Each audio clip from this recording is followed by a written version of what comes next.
if it's too loud when I'm talking, let me know and then I'll restart again. So just start screaming at me in the chat, okay? Okay. This is an 80% guide for the game Bioshock. So we play on easy just because for the sake of the run it makes more sense. We're less likely to just get destroyed by the splices and stuff, and there are much more resources around which are useful for when we need them later on. Which usually we don't need them, but I guess it was just nice to have. The only time we really need resources is for the final boss fight. We need proxy mines. They told me. They're just a lot more common. Son, you're special. On the final cutscene. This cutscene's really loud. Do great things. You know what? They were right. Okay, this cutscene's actually really loud. I'm just gonna be quiet. This cutscene. Okay, so this cutscene's really loud. I'm sorry about that. There's nothing I can really do. So I've got some splits open on the screen. So they're just kind of like guideline splits. Splits are really just personal preference. Some people don't even have splits. I guess it really doesn't matter as long as you start at the right time and end at the right time. It's fine. But those are kind of like the base splits. The very first split not everyone has. It doesn't matter. You can have splits wherever you want. To be honest, it doesn't matter at all. But I'm just going to show you these as kind of a base guideline to the splits. Okay. So time basically starts as soon as you get control of the character. I just want to say during this tutorial, I will be talking to my chat just because I don't want to alienate them. For the sake of the tutorial, so I'll be talking to them, but I'll still try and explain everything. I also want to say, if I forget something, I'm really sorry. I'll try and put an annotation on the video when I watch it back. But yeah, so just gonna get started. So basically, time starts now as soon as you get character. When you burst through the water, there's like half a second before you can actually move. So you might want to wait a bit before you start time. But as long as you don't move before you start time, that's fine. But yeah, so I'll start time now. I'll just show you where the splits are. So as you can see, there's fire to the left, fire to the right. So obviously the game wants us to go in a straight line. Because we're so early in the game, we can't actually die yet. So what we do is we go forward and go kind of to the edge of this plane wreckage, and you can just go straight through the fire. Like that. You just can't die. So you just go to the edge of that and just kind of turn and go through the fire. And then you just go straight towards the lighthouse. It's pretty obvious. So that's pretty simple. Let me just check. Oh, I just realised I've still got the Dishonored no loads thing going. Okay, you just ignore that. That's just for Dishonored, but I forgot to turn it off. Let me just check my controls real quick. I need to make sure I have quick save on the right thing. F8, F9. Okay, just making sure that. Okay, because I'll need a quick save to explain stuff. Just because it's a lot easier to explain. So we just swim here, go into the water. Walk up the stairs. So this bit, when we go in there, this door will shut and it'll be dark. So what we do, that is not the quick save button. I've already forgotten, it was F8 and F9, wasn't it? F8 is quick save, yeah, okay. The game resets its controls a lot for some reason, so I'm just going to go in and let it light up so I can just show you the route in the light. But now it's dark, I would usually carry on moving. Okay. So it's lit up. So basically we come in here, you want to kind of walk around. This is something you're going to have to practice yourself, so that you get used to. But we basically just do that. It's really simple. You just walk. You can't just walk straight, you need to go around this little circle thing. But when you're in the dark, you basically just kind of go a little bit to the left and do like kind of a round fashion. You should get to this. And then the light should come on around here and you can just turn and drop. When you're walking, you can kind of see the outline of that on the wall, so that's something to look out for in the dark, but it depends what texture quality you're on. For anyone wondering, I'm on the maxed out quality, so it really depends. But yeah, so I'll just show it you in the dark now. You need to kind of practice this yourself to get a feel for it. But yeah, as you can see, the door will shut and it'll go dark. You just kind of walk around and then just drop down here. And as you saw, as I got to here, that light turned on. So that's fine. And then you go to the left and just walk around. This bit we do a little trick here, which some people well, really you should do it, it's not hard. So what you can do is you can grab this bathysphere and then it'll turn you around and you'll have a little cutscene. But what we try to do is our quick save. It's really easy, like once you know how to do it, you won't have problems with it. I keep pressing the wrong keys to quick save. Let me just see if I can change that actually, because it's going to be a lot easier if I can. Sorry about this. I was not actually. Quick save. Okay, there we go. Okay, that's going to make it a lot easier. So, what you do is you kind of pull back and grab it. What you do is you walk backwards and jump backwards, and as you jump, you should grab the bar of the spear. So you want to be like about here. Really, you just get a feel for it. You don't have to line up, but you get to about this bit where there's like the blackness, and then you kind of walk backwards and then pull it as you jump, and then you should just, like, as you saw, clipped out of the top basically. Like usually you'd be inside of the bath bit right now, but I'm on top of it. That's basically it. We don't even know if it saves time. We think it saves like a second because you're further up. So later on, as you see, we go down now. Later on, when we get to the dock, we go up. We think because you're further up, you activate the trigger, which activates the loading screen earlier. But to be honest, I personally am not really sure. But yeah, so we do that. It's just a nice little trick, and it saves like a second. But some people just don't do it because it's just such a small thing, and you can mess it up pretty easily. To be honest, though, if you do mess it up, and you end up just in the cutscene, it doesn't really matter because it's only like a second. But I don't know. World record holders, the two people contending for it, both do it. So yeah. So if you're watching this on YouTube, which I'm imagining you are, you might be watching it on Twitch. If you're watching this on YouTube, there'll be all relevant links down in the description.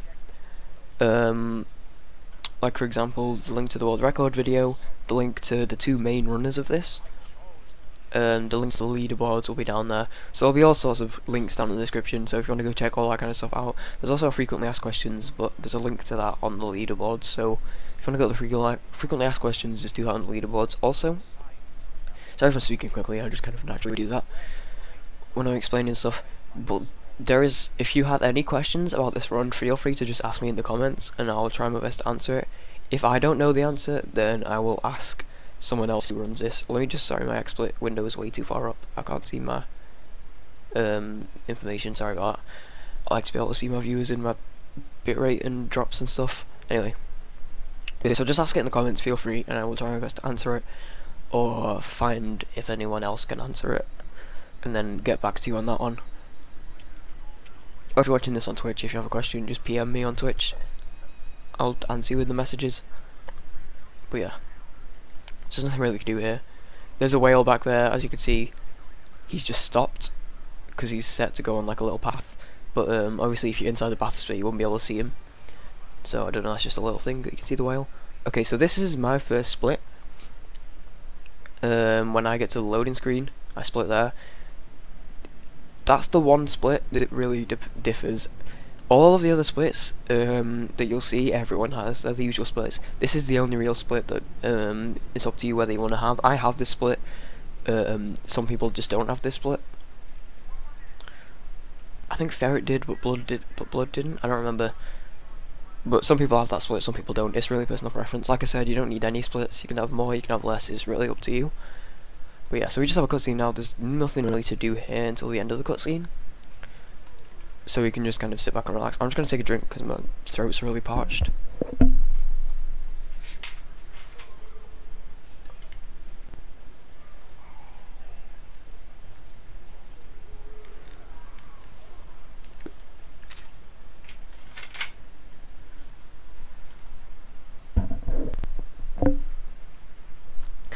So, as you can see, the run starts up with a lot of cutscenes. We have that cutscene in the before the timer starts, and then we have the bathysphere one, and now we have this one, and then we have another one in about a minute or so. That's about a minute long. That's like 45 seconds or something. There's a lot of cutscenes in this at the start, but once the cutscenes get out of the way, the last one will end at about 8 minutes.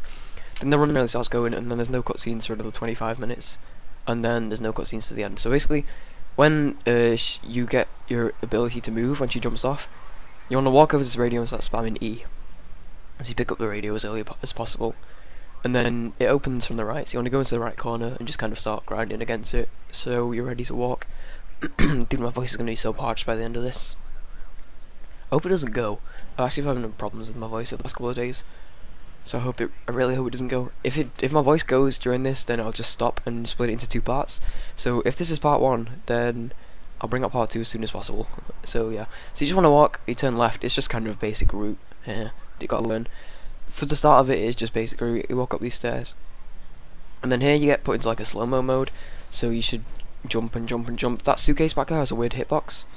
So does this column. So you jump on this column, and then you want to kind of jump onto, to do it quickly, you kind of jump over the suitcase and go, and then just walk over to here. But you know, you can just basically just walk in a straight line. Okay, and then you want to come into this over to here and kind of sit in the corner and look at the wrench and be spamming E so you pick up as soon as possible. And basically what you want to do when you pick up the wrench is you break this column here, and then so you want to kind of look at the wrench, be spamming E, and as soon as you pick up the wrench you want to turn and then smash. So this is really going to depend on your mouse sensitivity and what you're like. The problem with this game is mouse sensitivity is really weird. So like when I pause now, as you can see on the menu, it's okay. I'm playing a mouse sensitivity 3 and it's pretty sensitive. If you bump it down to 2, it may feel right in the game, but then the mouse sensitivity goes super weird in menus, which for the run doesn't really matter. But later on we hack a turret, and if you play on mouse sensitivity 2, you could potentially lose like 10 seconds just because of the way the mouse sensitivity is. So I'd recommend playing on 3, even if it's a bit sensitive for you. Get used to it, or turn your... Wait, what did I just do?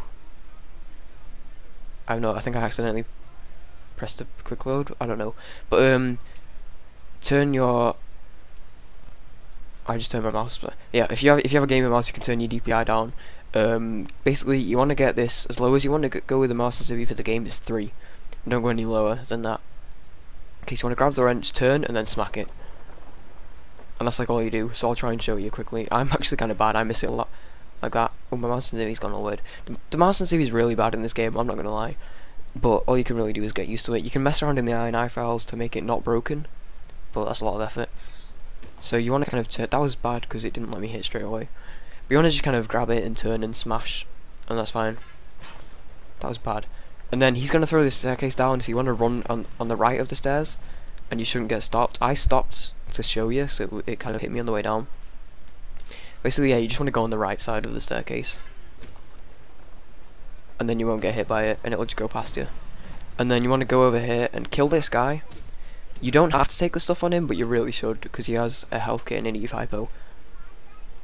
So you basically just turn, smack the thing, run up the right side of the stairs. Oop, I'm stuck. Run up the right side of the stairs, and then go right and kill this guy. He takes two hits to kill, and then just grab the stuff. And then once you've grabbed the stuff, you kind of walk backwards and turn. Or you kind of just turn and walk, but I do it this way because it's kind of a little bit quicker. And then just walk up these stairs. Go up these stairs. And then you're going to pick up this plasmid, so just spam E so that you pick up as early as possible. And then here's the last cutscene before the run starts up. This cutscene, like I said, is about 45 seconds long. So yeah. There's not really much to talk about during this. So what you're gonna want, we're gonna do a single diary skip, which I will explain later as we come to it, obviously. But so for this game, you're gonna want to you're gonna need some sort of cue. So you're gonna either have to play with audio, so you have audio cues, or use subtitles. I play with subtitles anyway, just because I don't know, I just always do. When I'm gaming, I'm just used to having subtitles on. That's fine. So if, you know, you can use those. That's fine. I really would recommend having subtitles on if you're gonna do it, but some people just do audio cues. But basically, you're gonna either have to have audio cues or subtitle cues. It, you know, depends on you, but you'll see that a little bit better later on. When I get to the bit when I'm doing diary skips, so I'll actually show you, and then you can decide for yourself. But yeah, just so you know, so you're gonna need to play it with either audio or subtitles. Like I said, I personally use subtitles, but whatever, it's up to you. Just like the splits, it's up to you. A lot of this is kind of down to you, the way you want to play it. I don't know. But yes, this is just a cutscene. Just sit through this. So if you see that door in the background, if you see the thing sparking to the left of it, when we get up, we'll have a plasmid called...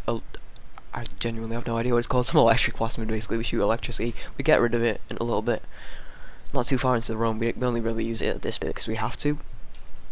Basically, we're going to get up, and as you can see, we're going to kind of turn around as we get up, and we'll be facing forward. So what you want to do is you want to zap that basically to open the door.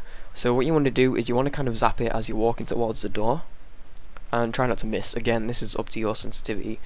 So you can stop and zap it. You can go like this and zap it. The way I recommend doing it is kind of walk towards it and zap it, and then kind of when you hit it, turn and go through the door. I did that bad. I've been playing Dishonored, so my master suit is completely different.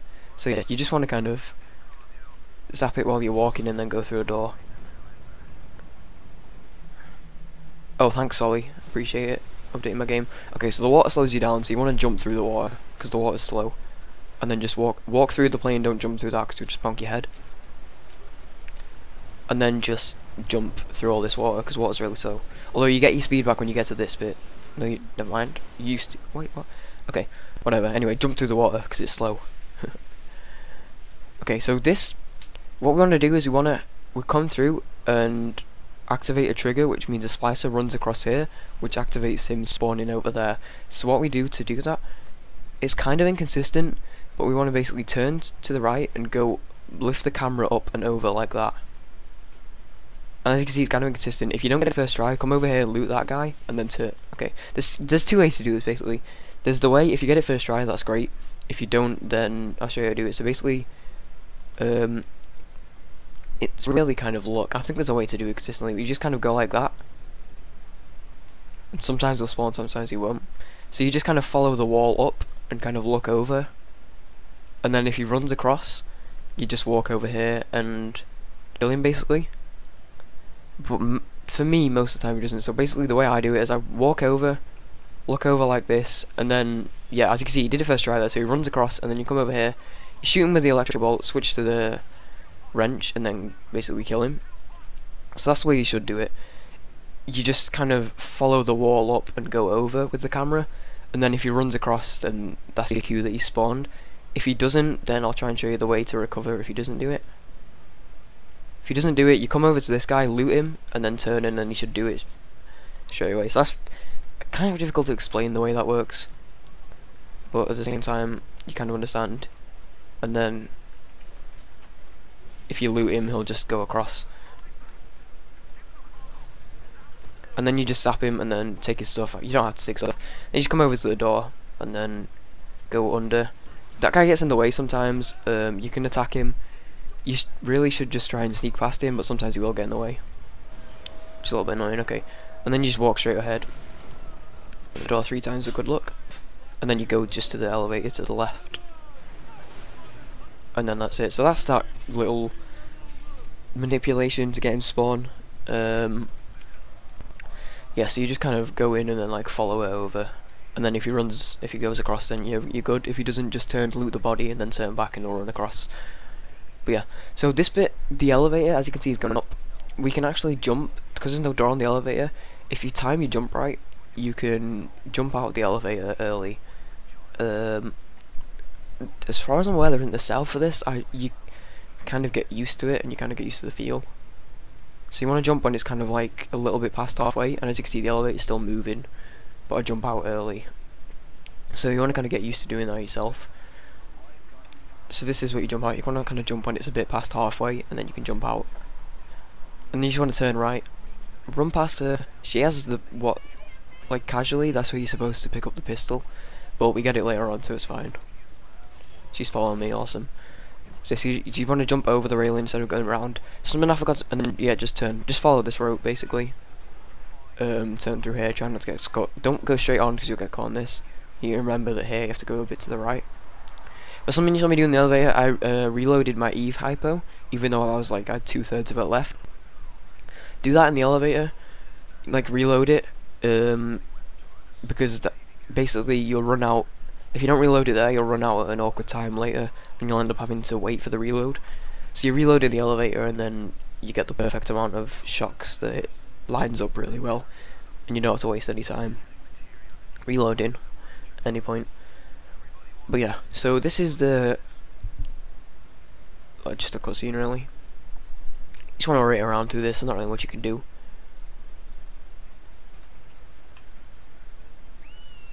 yeah, that's a good point. Shout out to Shadow Draft. I forgot to mention that.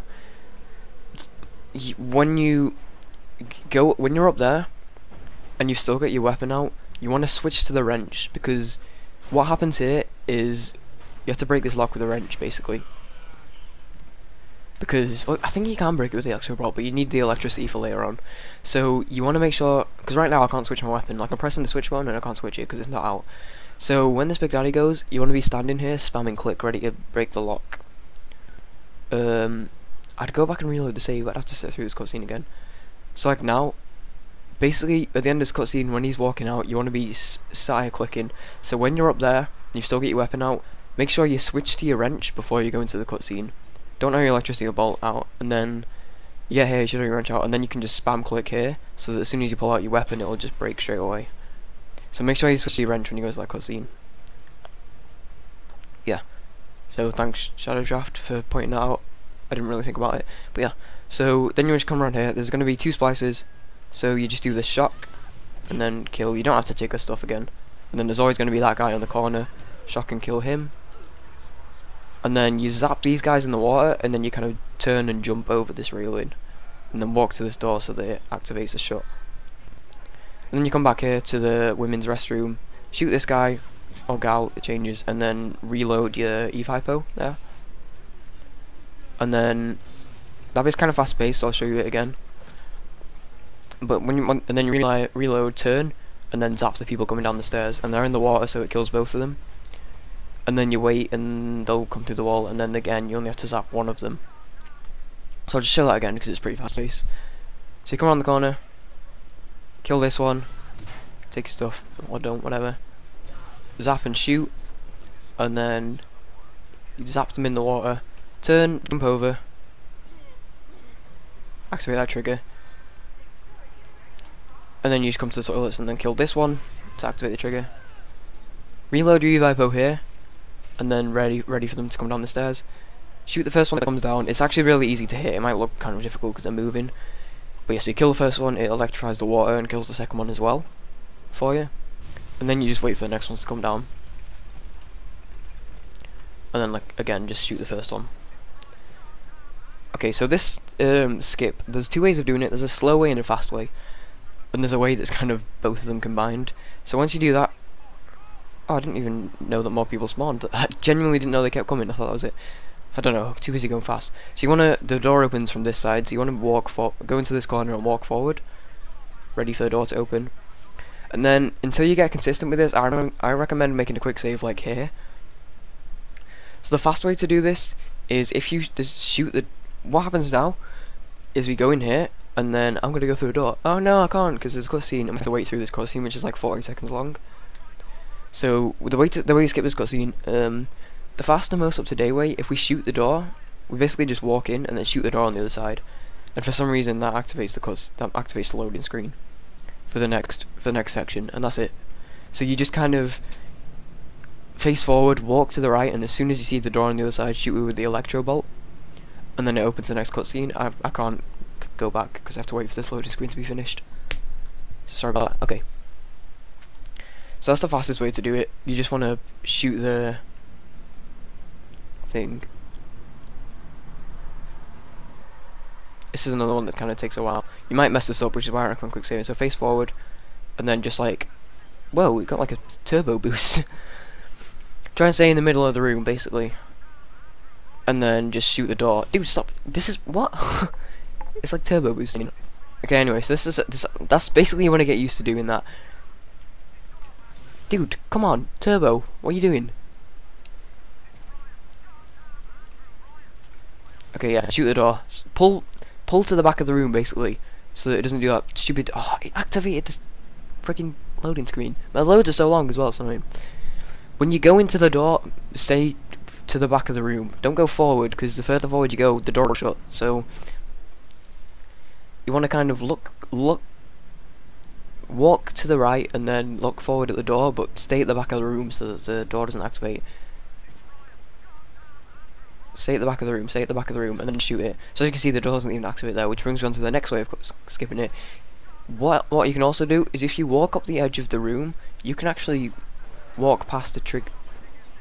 No. Go away.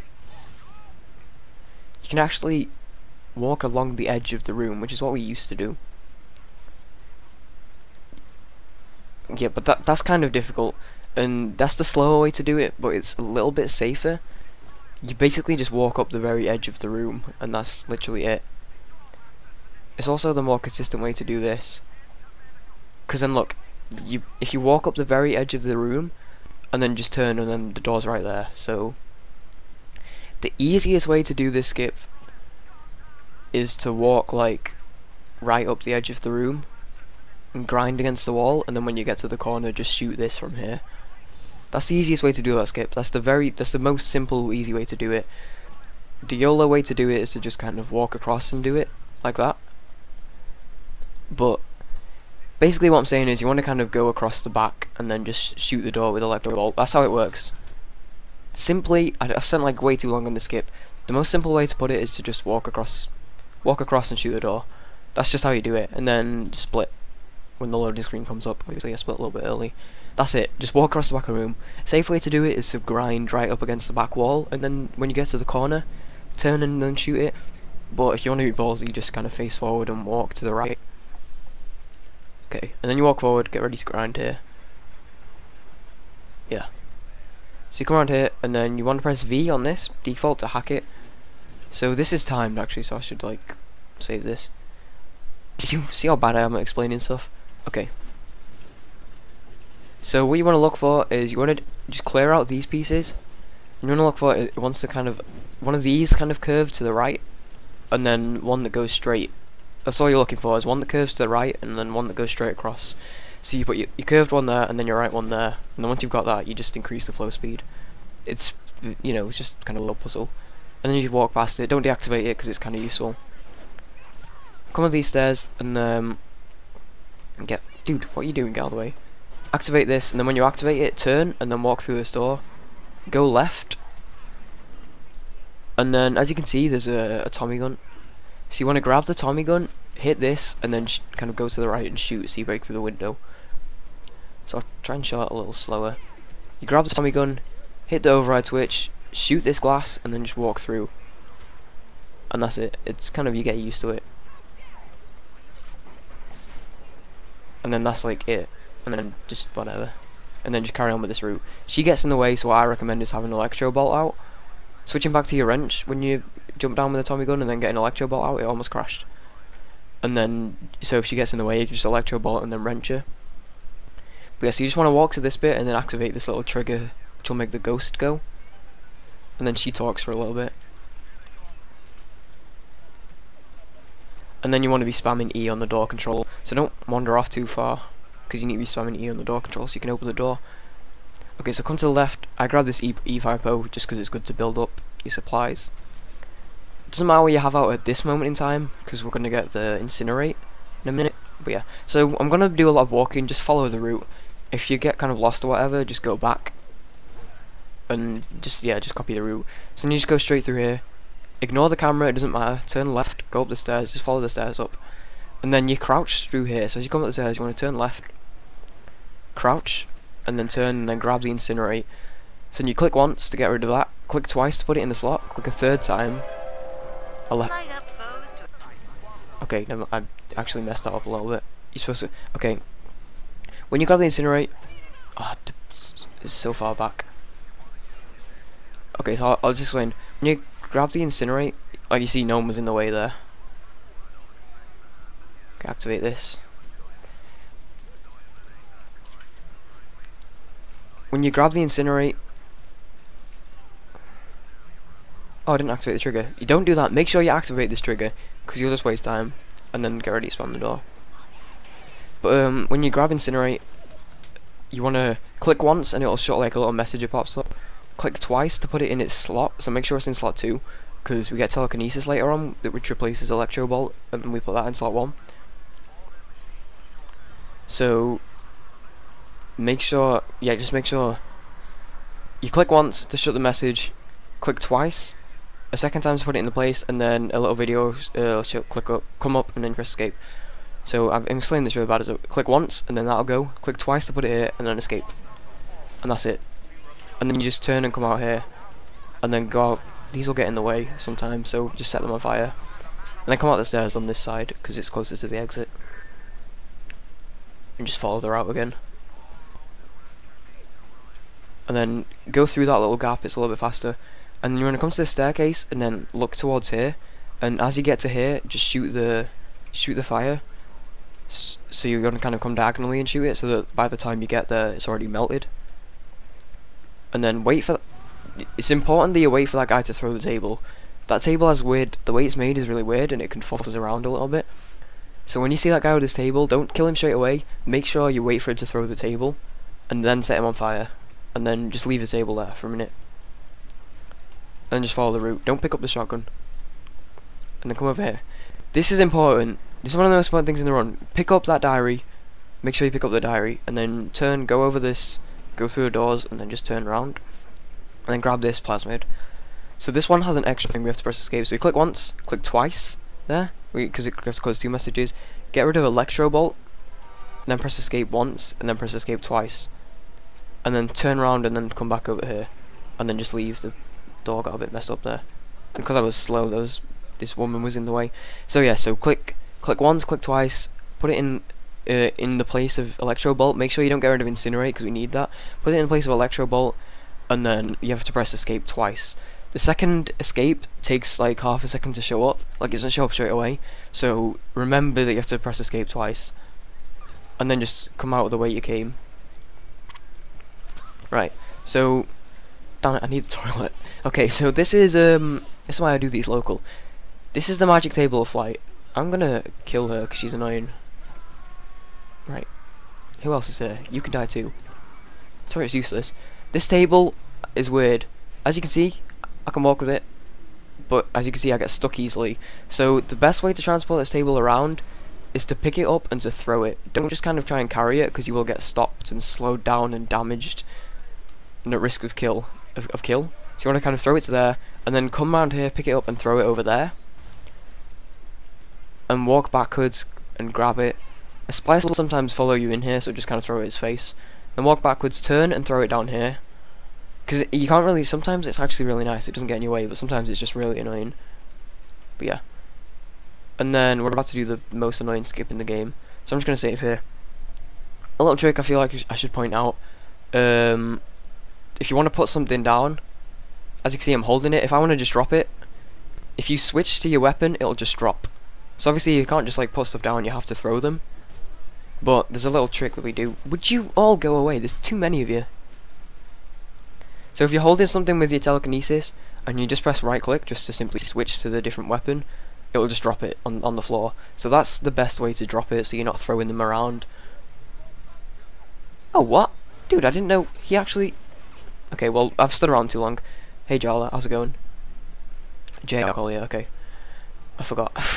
So you want to come here, and you want to kind of drop it down on the floor over here. That was kind of dodgy.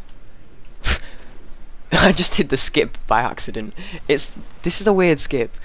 You can tell. I just did that. I just did the skip like by complete accident. I wasn't even trying. I was just trying to position it. Okay, so you want to kind of see how awkward it is. It's getting. You want to kind of drop it right like here, and you want to stand on top of it. So I'm gonna quick save.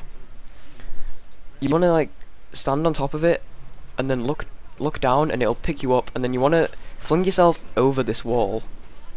As you can see, it's a bit dodgy, which is why I suggest quick saving. I suggest quick save for like everything. It's better if it's on its side, really.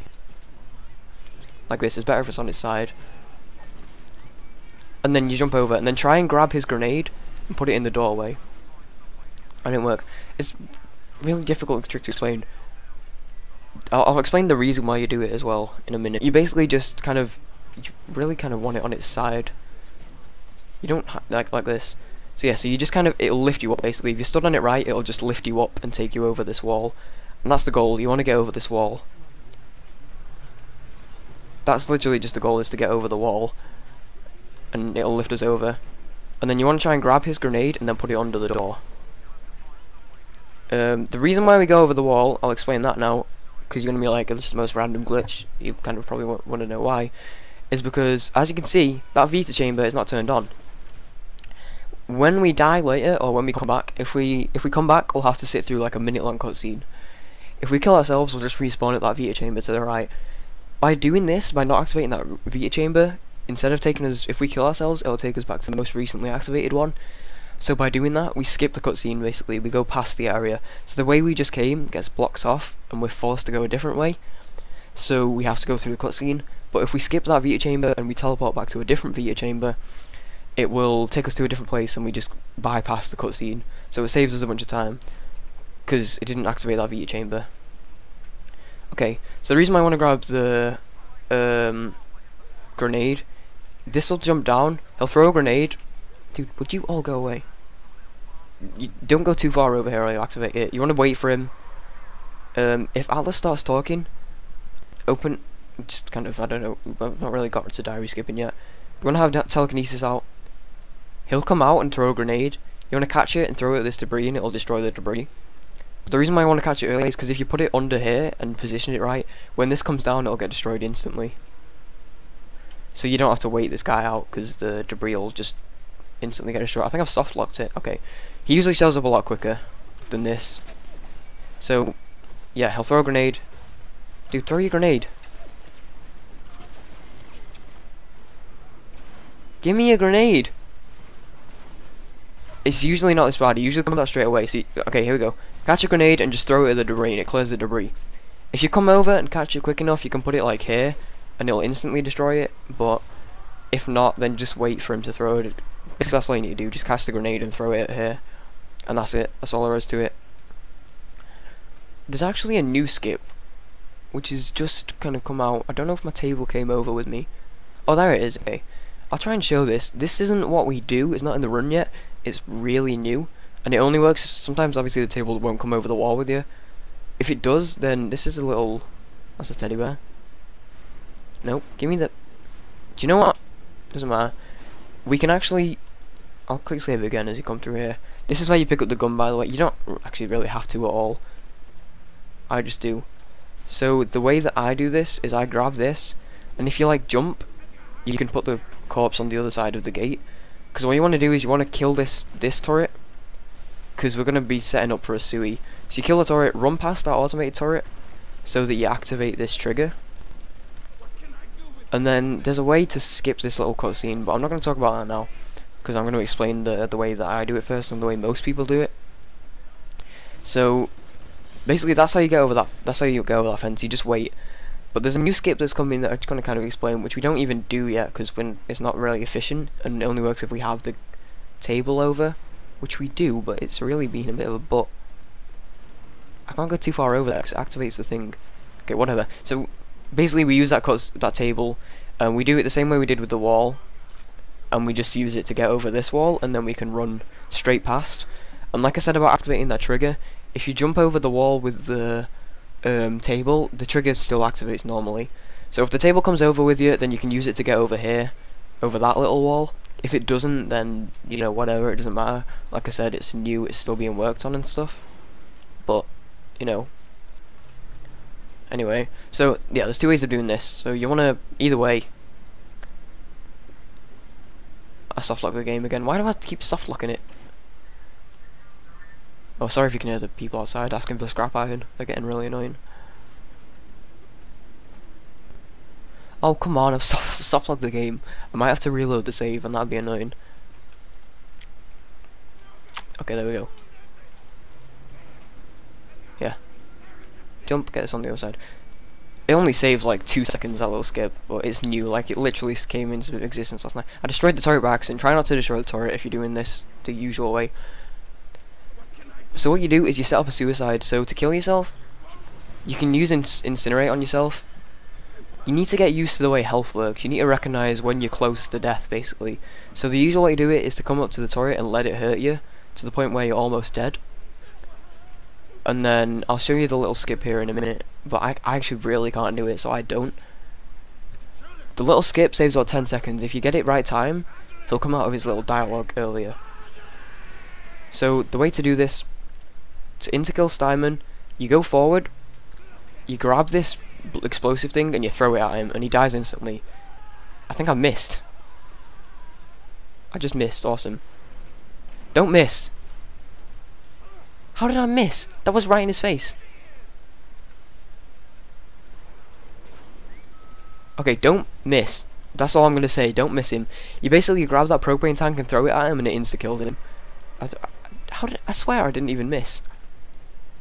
And that's literally all there is to it. So I may as well explain this. I'll just skip whilst I'm here. So I'll come back to the stand fight in a second. I'm really bad at explaining this. I really hope that like someone good at the game doesn't watch this, because this is awful. So I'm just gonna ignore this kid for now. Don't shoot me. So what you can do, I'll quick save here. Activate this. I can't quick save. Okay. So these books, you can put them through this window at the top. This window at the top's hollow or empty or non-existent, whatever. And they're on the other side of the door. If you time it perfectly, you can hit him, and if you hit him with the books, he will stop talking and he'll go into the normal. He'll start shooting at you, and then you can go through. That's how that works. I don't know the timing for it. You can figure it out yourself. But yeah. So anyway, let me show you how to do it. So throw the propane tank at him, and then he'll die instantly, as you can see. Oh, I didn't set up the SUI, did I? So you want to basically loot him, and you'll grab the emergency access key. And then if you've set up your SUI right, you need to be able to recognize how, when you're on low health, basically. You need to be able to figure this out yourself. So basically, when you're back there, you want to set up the SUI while you're waiting. And then you come around the corner, throw the propane tank at him, grab the key off him, and then because you're on such low health, because his body's on fire, if you stand on his body, it'll kill you. So if you look at my health bar now, you want your health to be around that for all the suicides. There's water on the ground, but if your health isn't low enough, then you can set it. You can just set yourself on fire on that white bit, and then you'll be able to kill yourself. And then you'll spawn back here. Basically, is when you'll spawn back. So I explained that very fully. So basically, the fastest way to do that: go through, grab the book, and then throw it at him. Get the timing down right and throw it at him, and then once you throw it at him, you set up the SUI. You throw the propane tank at him. Take the key and then kill yourself. Or if you're not going to throw it at him, then just activate the trigger. Wait whilst he's talking. You set up the suicide. I say SUI because I play COD, but if I say SUI, then I mean suicide. Set up the suicide. Throw the propane tank at him. Take the key off his body and then kill yourself. If you've done it right and you're on low enough health, you should be able to kill yourself just by standing on top of his body because he's on fire. If not, then you can set yourself on fire on the white bit of the floor with Incinerate. You just look at the floor and just light the floor on fire, and as you can see, my health's going down. But yeah, so this bit, what you want to do, this is actually a reasonably new skip, or it's a death warp actually. Let me just take something, hold on. Okay, I'm fine. So you walk forward, you come, hold on, let me just remember the route. Because I've been running a different game. This is it, right? Yeah, okay. Okay, so this is a new, reasonably new SUI. So you want to come over here, you want to go straight. Be setting up the SUI. A good way to set up SUIs, if you're running the place, set the fire in front of you. Set the floor in front of you on fire, and then walk in. As you walk into it, you'll do damage to yourself. And then you come back to where we've got telekinesis. But instead of going to the gallows garden, you come back to this far corner, and then kill yourself in this back corner. And then you should spawn back like over here. Over here, yeah. And then because you're back here, that's where we came in. So basically, you just want to now walk, and then turn left, and come through here. So that's that SUI. I hope you guys understand Steinbeck. If you didn't understand it, then just ask me in the comments or PM me on Twitch, because I really feel like I explained that really badly. But yeah, so after you've done the SUI after Steinbeck, you just go straight, set up the SUI. Two of these should be enough to get you down to low health. But yeah, walk into the corner and just kill yourself in the corner. And then you'll respawn back at the where you first came in. And then when you respawn, come out here, turn left, come through here, and just kind of follow the route round. Go up the stairs. I go up this staircase, doesn't really matter, because there's a guy that stands on the staircase. Come up here, press the switch, and then you can jump over, but it kind of has a weird hitbox, so be careful. But yeah, jump over, and then just walk straight through to here. And then pull the bath split, and then just go down to Neptune's bounty. And there's your medical split, and that took way too long, but that's fine. So there's your medical split.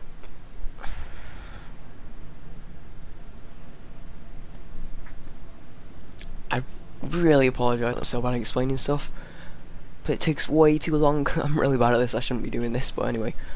Okay, so then you want to do the same thing, walk, this one, okay, how this works is, you're in the bathysphere, right? You're not in like a door, so you can walk forward straight away. So after the loading screen ends, it'll be black.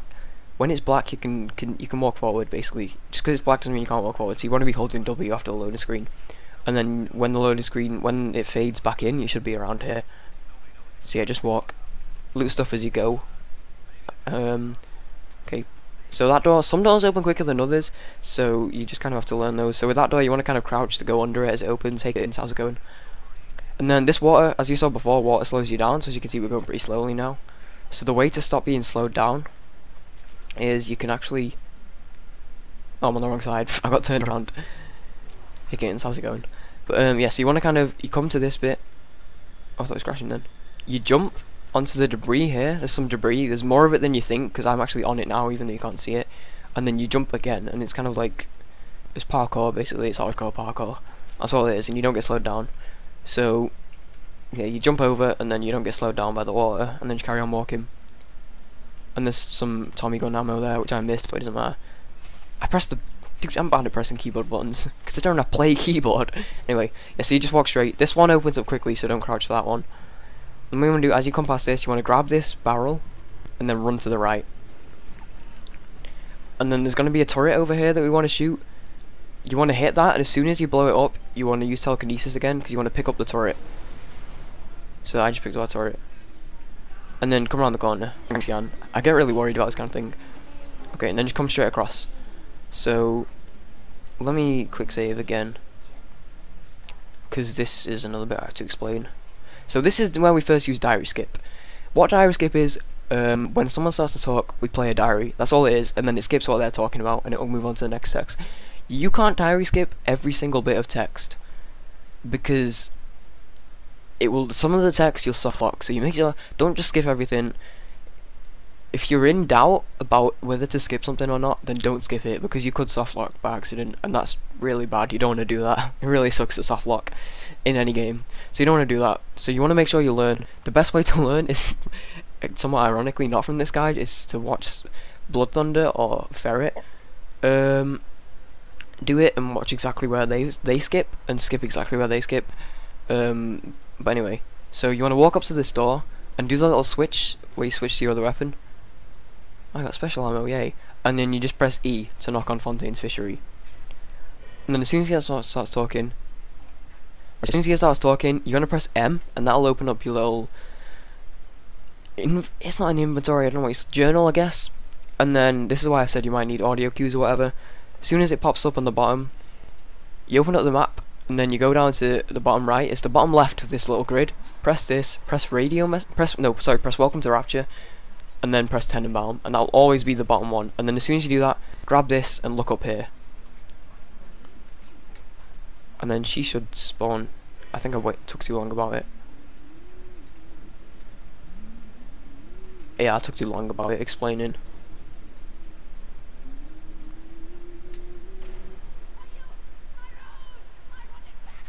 Okay, well I messed that up because I was explaining it, that's fine. That's why I quick saved. You don't need a quick save this one. Basically, hey Vulcan. Basically all you do is so you want to knock on this. As soon as you see it, do the diary skip. And you got to bear in mind that it will always be in the same place. When you get as you can see, it separates them into the different missions. But Welcome to Rapture will always be at the bottom. So even as this list gets bigger, Welcome to Rapture will always be the bottom option. So just go for the bottom option, and then you just play this Tenenbaum one. So yeah, once you play that, you want to grab this and face up there, and that'll trigger the spawning of this woman that you need to kill. And she'll drop down, and then you just throw that at her, and it insta kills her. So I'll try and show this. I think if you mess it up if you dawdle too much. Wait for him to start speaking. Do the skip, and look up here, And as you see, she drops down. So when she drops down, throw the RPG turret at her, and then that's it. Don't worry. She chases you, but that's it. You only need to throw it out once, and then she's insta killed basically. Walk around a little bit, because she'll still attack you. Like, I'm getting shot by the turret. But yeah, that's basically it. You do the diary skip. You grab the turret and you aim up at this hole, and then you should see her drop down, and then when she drops down, just throw the turret at her. And that's what we use the turret for. Okay, and then at the end of the split, we'll lose all our weapons. This is also up to you. You can get them back. I get them back personally, but Blood doesn't. I think Ferret doesn't either, to be honest. So I probably recommend not doing it. Actually, I would recommend doing it. I think you should do it. To be honest, get your weapons back. But what if you plan on just getting your weapons back after, which is what I recommend? Grab that. Grab this now, which is what I do. If you don't, what you want to do at the end, I'll show you how you do it at the end. For the sake of this tutorial, I'm actually going to leave it there just to show you the alternative way of doing it. But if you're going to keep your weapons, which I would suggest doing, at least while you're learning, is leaving, picking up the thing. But is she going to do it? Did she drop down? Dude, I hate going slow. You gotta go fast, gotta go fast, gotta go fast.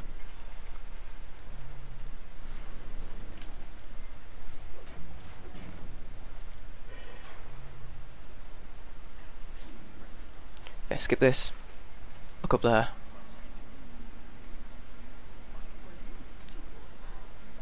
Dude, what is this kid doing? Spawn, please. Yeah, if she doesn't drop down, I don't understand why she wouldn't. She really should. But if she doesn't drop down, you can throw it at her. She'll always spawn. But you really want her to drop down because the turret can get stuck up there.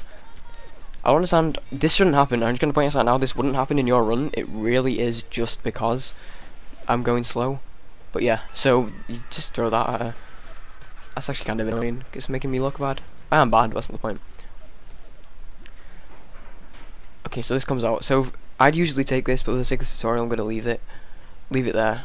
Yeah. So then you want to come over here.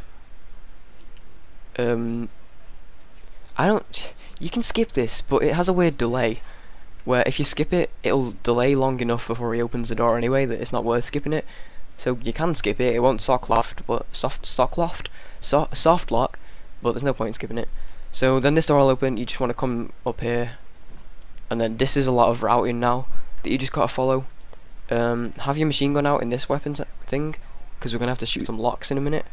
But yeah, grab the hypo if you want, doesn't matter. So just follow this route, rewind it and rewatch it if you want. It's pretty simple. Crouch there and then turn left. Walk past the big daddy. He won't attack you if you don't attack him. She gets in the way. And you pull out your gun here and shoot the lock as early as possible so that the door opens as early as possible. And then just keep following the route.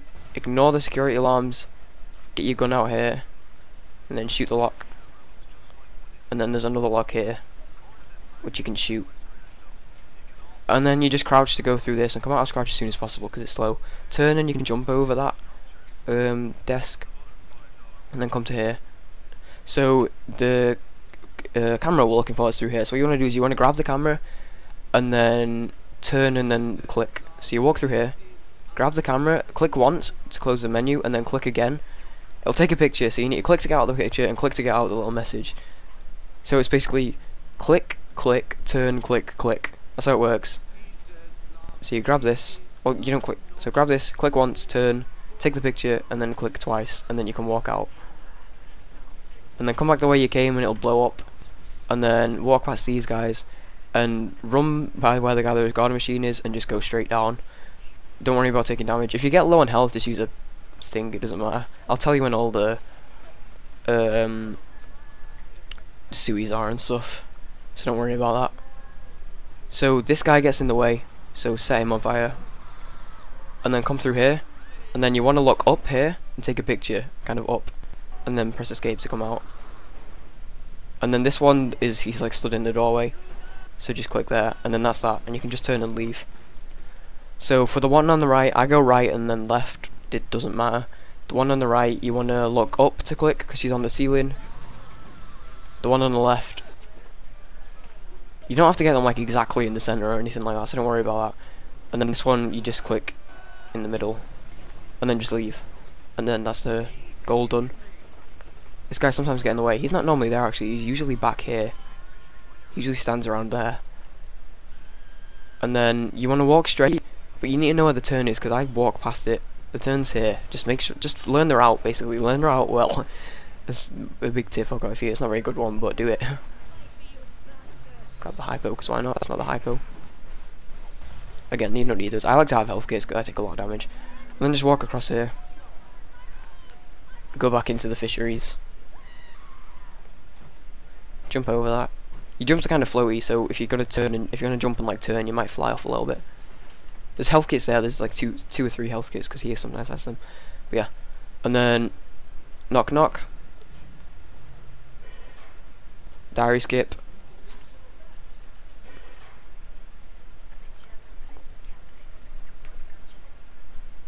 Diary skip. Actually, you don't diary skip. Yeah, diary skips. Come on. So this is what I was talking about Ferret doing. If you want to take all your weapons back at the end, which is what I would recommend, then you would have already picked up the thing. Because you put them in that pneumo and then you don't get them out for another minute. What Blood does here is he uses telekinesis to pick up this, and then he puts all his weapons away in here, and then picks up the grenade launcher. So you use telekinesis to bring it in, and then even when you put your weapons away, you still have the grenade launcher. But I recommend just picking up all your weapons at the end after this. You know, it's whatever. It's up to you really. There. So it's gonna go dark in here. The way to deal with this mini boss, you grab this explosive barrel, and you want to come over here to the right, destroy the security camera, and then turn back. And you'll always get this broken one. There's nothing else you could pick. And you want to walk to basically what is the back of the room, to where there's a door, and then just drop it. And then diary skip. And this bit's kind of weird because you skip, but it takes forever. And then you wait for him to spawn. And then you look up, and he has a blue light. He should be either... There it is. So, when you look up, he should be either behind you or over there. So you want to throw the grenade thing at the barrel at him, and it'll insta-kill him. But you're looking... He has a blue light on his face. That's what you're looking for. So, I'll show you that one more time, just to make sure you guys get it. It's kind of simple, like a lot of it is. Once you know what you're doing, like that's it. So yeah, take that one out, turn, grab this one, walk over to the back of the room, walk over to the... Wait, I'm lost. Don't get lost, that's always a little bit awkward. Diary skip. If you look over here, he should just spawn to the left. So as soon as he shouts, turn, and he's right behind me. Dude, what are you doing? I missed. Don't miss as well. Where'd the barrel go? Okay, we'll throw the barrel at him basically. So face this way and he'll spawn either there or there. So you do the diary skip, and then face this way, and then as soon as you hear him go, Atlas, he was ours, you turn and then throw the barrel at him. That's all there is to it. It's really not hard.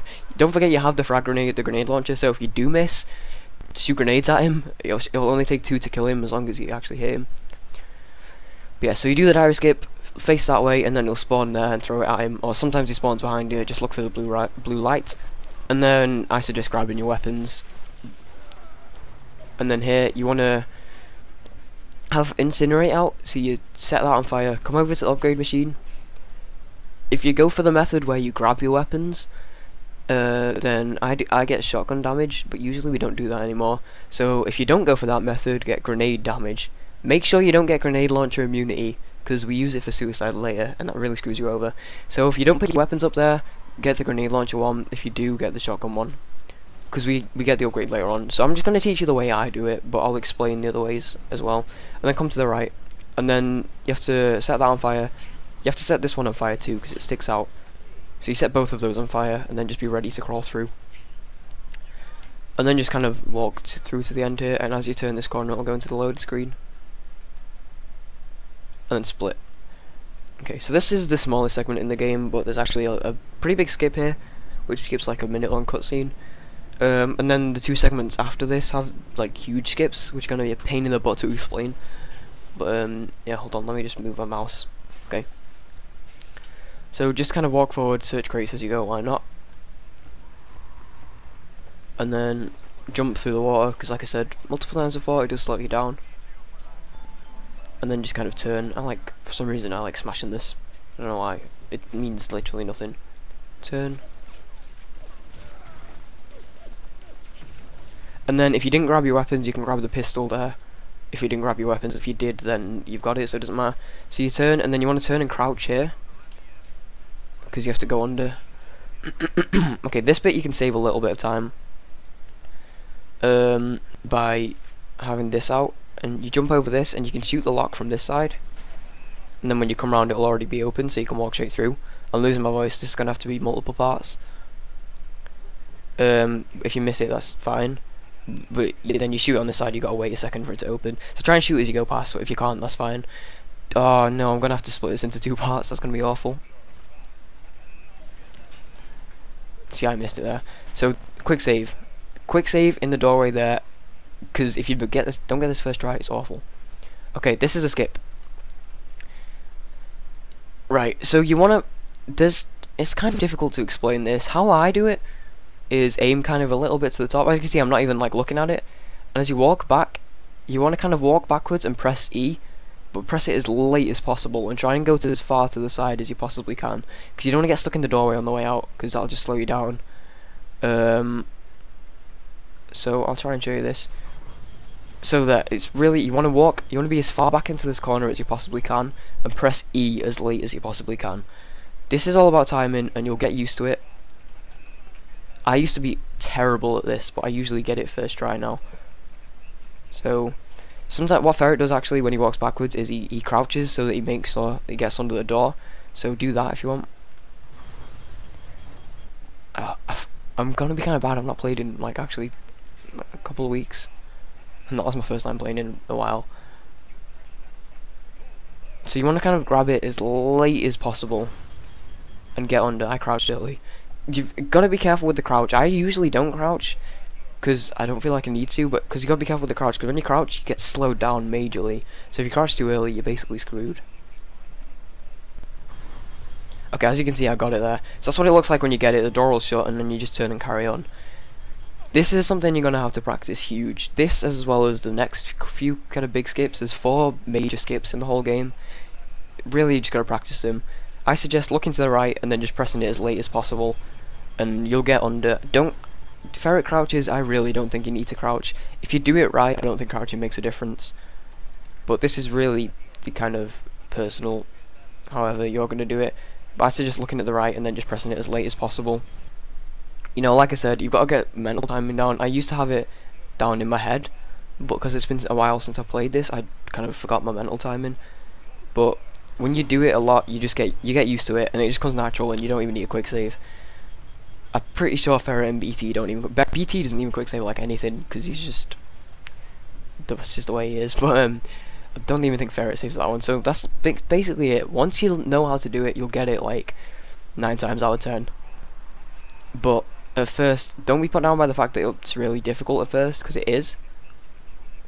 But once you get used to it, you'll get used to it pretty quickly. As you can see, even now, like I'm getting it fairly consistently, but even like because I've not got it down mentally, I'm kind of not doing it every time. But you know, I'm doing it most times, and I don't even have it mentally down. I just kind of know how to do it.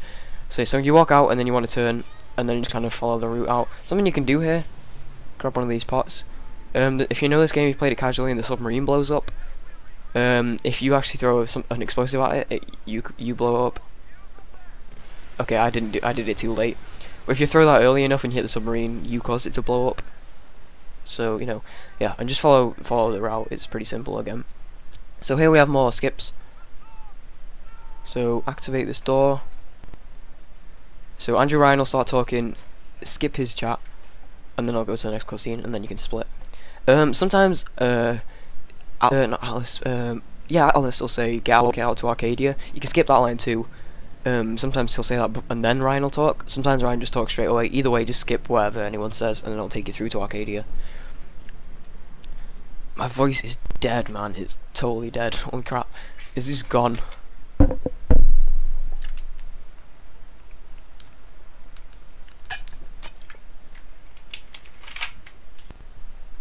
I don't think it's gonna go, but it is like dead.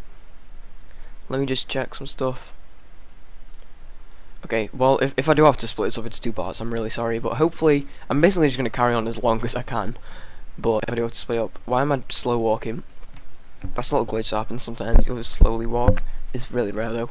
So jump over this. Go. I'm stuck in slow walk. And then you want to have your pistol out to try and shoot that lock early. And then you'll walk through. I don't know. You miss it, it doesn't matter. But you do want to try and get it early. So you want to have the camera out here. Because we sometimes get a soft lock. And we figured out the way to get rid of that soft lock is to take pictures, which is a bit random. There's new strats emerging with, you get sports boost, you can get sports boost 3, and there's new strats. So basically you want to spam click, click, click, click, click, click, click, click, click, click, click, until it starts saying score too low. Come over here, and then click, click, click, click, click on this guy, and then once you get sports boost, you just kind of leave, basically. What you do, you want to take as many pictures of those guys as possible, and then once you get sports boost 1, you're basically okay, like the soft lock won't happen. Again, just follow this route. But it can still happen, so you gotta be careful. But we get sports boost, sometimes get extra sports boost. So click, click, click, click, click on this guy, and then I did that wrong, didn't I? Anyway, so basically just take a picture of all those slices, and then this splicer as well, and just keep taking pictures. And if you're lucky enough, you'll get enough score that you'll get sports boost 2, and then that gets you a lot of speed. That's new. And it's pretty much a segmented strat, so we generally don't go for it because you waste a lot of time trying to take those extra pictures. So I'm just gonna, so basically if you want to go for sports boost 3, just know that you're not guaranteed to get it. That's what you need to do. Just take a picture of all of those splices. I keep calling it sports boost 3. I don't know why. So I'm full on health things now. That lock is so difficult to hit. Anyway, yeah, just try and shoot that lock. But that's it. Basically, you just take a picture of all of them. If you get sports boost 2, put it on, and you'll get extra speed. But you know, world record doesn't have it, so all you really need to do is get sports boost 1. You do need sports boost 1 though to get rid of a soft lock. So picture, picture, picture. Keep spamming her until it says score too low. And then spam this kid that comes around the corner, and then as soon as you get sports boost, just place it and then just turn around and jump over this. Sometimes you won't even get it off that second guy, so you'll have to take pictures of the third guy, and that's fine. If you have to take pictures of the third guy to get sports boost 1, don't go for sports boost 2.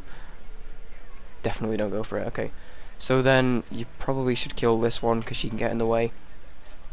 You need this pallet. Make sure nothing kills your pallet because you need it and it will break easily. Let me show you how easily it breaks. Actually, I don't know if you can wrench it. Let me just demonstrate.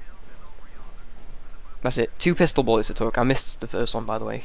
2 pistol bullets and it broke. So you need to be super careful because around this corner is a woman with a pistol and a grenade launcher. So, like a rocket launcher turret. So you gotta be careful. I destroy that and I destroy the guy back there, and I usually take it through the door with me, but then leave it at the top of the hill here.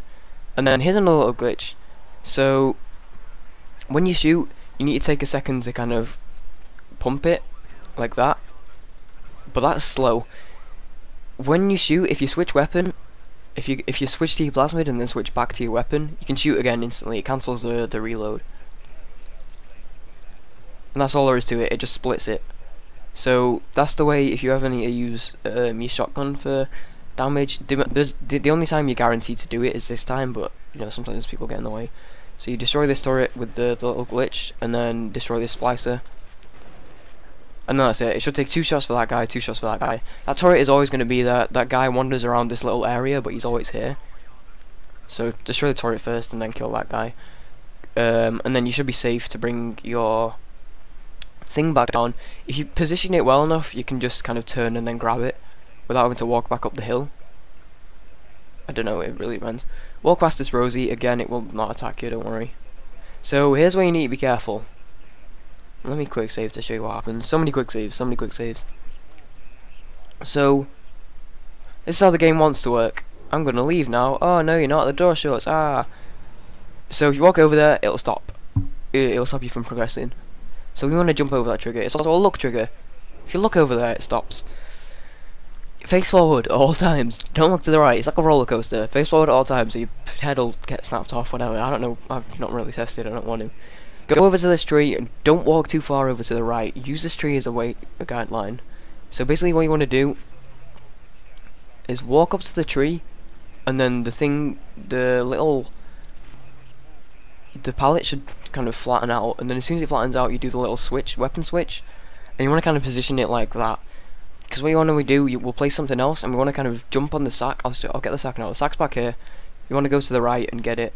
There's also a box. If you come from that box there, so if you pick that up, just throw it over there. It really doesn't matter, and then you'll get the fertilizer sack. And then oh crap, I didn't walk far back enough.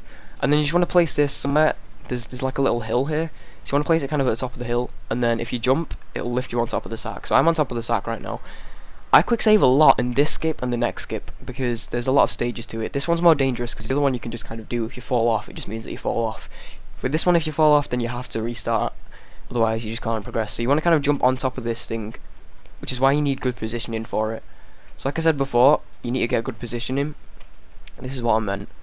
Because if you don't have good positioning, you just won't be able to get on top of it. And try not to look over there, which is why I suggest having a quick save. Even like Ferret quick saves a lot here. I think BT quick saves like once and that's it. Sometimes the pallet glitches out and it's facing the wrong way and you just can't get on top of it no matter what. That's the most annoying thing because you'll lose like all of your run basically. So I think it's done that this time. But yeah, so you basically, it's really random, like you just gotta kind of do it until you get what feels right. Again, it's like I said before with the splits, with the skips, major skips, it's up to you to get used to them your own way. That's kind of thing with this game, a lot of it is really up to you. So you've got to kind of figure out how you think would be good. I can't really tell you what is a good setup for this. No, I've glitched the pallet actually. Yeah, the pallet's glitched. Okay, I'm gonna have to reload. Sorry about this, guys. The pallet glitched. Why? Dude, two really rare softlocks have happened. Well, not softlock, but glitches have happened. Very extremely rare, and of course they both happen to happen on my tutorial. There's a couple more as well. I bet that freaking voice crack, but they'll happen too. Anyway, so, but yeah, so you've got to kind of get used to it yourself. It's difficult to explain what's a good positioning. Just something that looks like you could jump onto the edge, basically. And that's all there is to it. So you've got to practice this yourself. It's basically just how everyone learns it. You just gotta see roughly how it is, and then just figure out there from yourself. So like I'll just tell you like the steps and stuff, and then the rest you just gotta kind of figure out yourself. I pressed escape by accident. That was an accident. Dude, you can tell I'm tired. I pressed escape by accident. That was an accident. Well done. If the pallet glitches, you're kind of screwed, really. It doesn't do it, like, ever. Dude, I've had that happen to me, like, once. It usually just means that the pallet's facing the wrong way. Okay, so I'll take these guys out first, just for the sake of the tutorial. But yeah, as you can see, they're always in the same place. And he's just over there. Chilling out. Okay.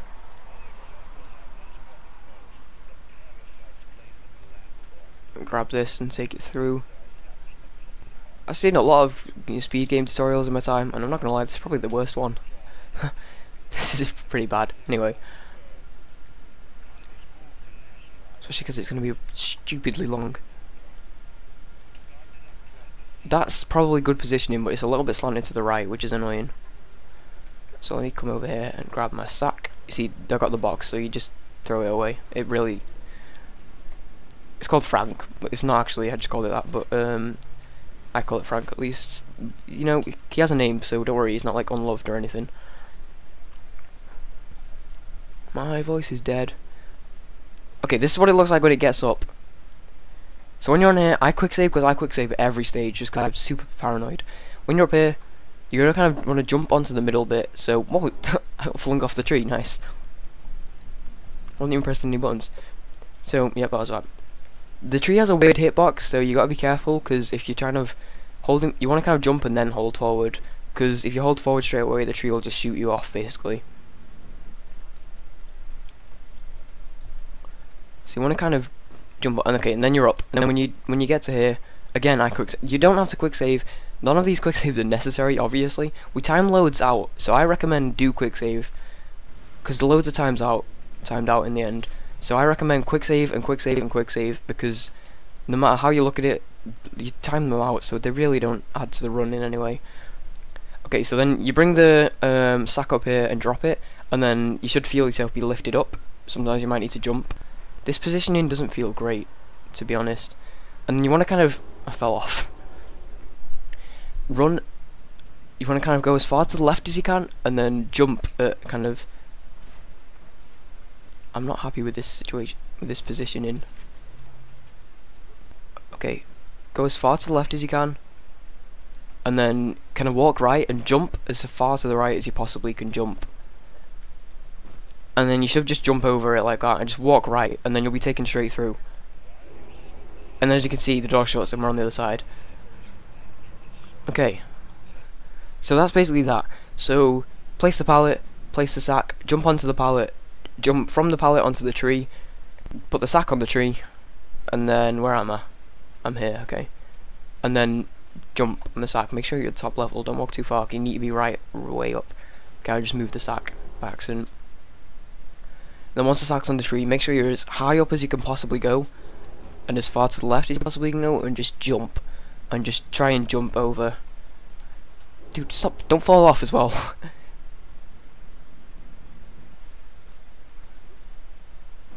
And you know when you lose, because I realise I've been doing this, you won't be able to tell.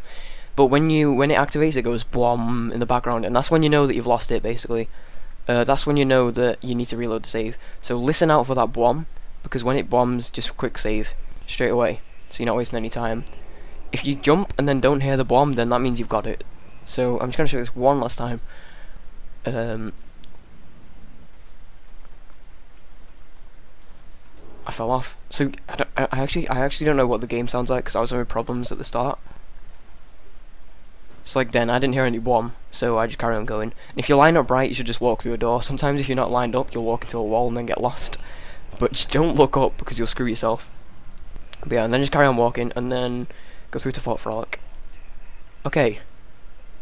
Massive butt of a skip number 1 sorted. Okay, skip number 2. Fort Frolic. This one is very similar, which is why it's annoying, and they're back to back. These are the 2 annoying skips. There's Point Prometheus, but that's just annoying because it's inconsistent. These ones are annoying because the reason why these ones annoy me is because I am awful at them. But if you watch Ferret, if you ever feel down about the way you're doing it and you're like, oh, this is, if you ever feel like, oh no, this is impossible, this is BS, there's no way you can do this, watch Ferret do it. It's insane. He just does it, and it annoys me. But anyway, so again, because we're in the bathysphere, it does the little thing where it's black, but you can still walk forward. So walk forward, and as it comes into fade, I'm slow walking. As it comes into fade, you want to grab this suitcase and just walk straight through, and it should flip over. You want it to be on its side like this, like that. It should automatically flip when you drop it, really. You want to put it around there, and then come, turn around, and then there's a bin over here, which I'm looking in the right. It's really dark, I can't see it because the sun's on my screen. So there's the bin. Grab the bin. If this flips over, you're screwed. So actually, there's another bin somewhere, and you want to kind of, dude, come on, stupid freaking bin.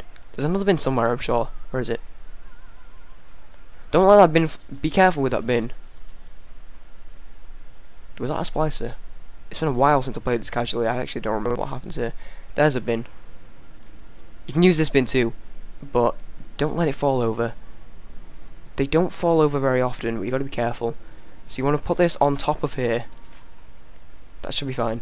And then once you do that, walk over to this to activate your little trigger, and then come back here.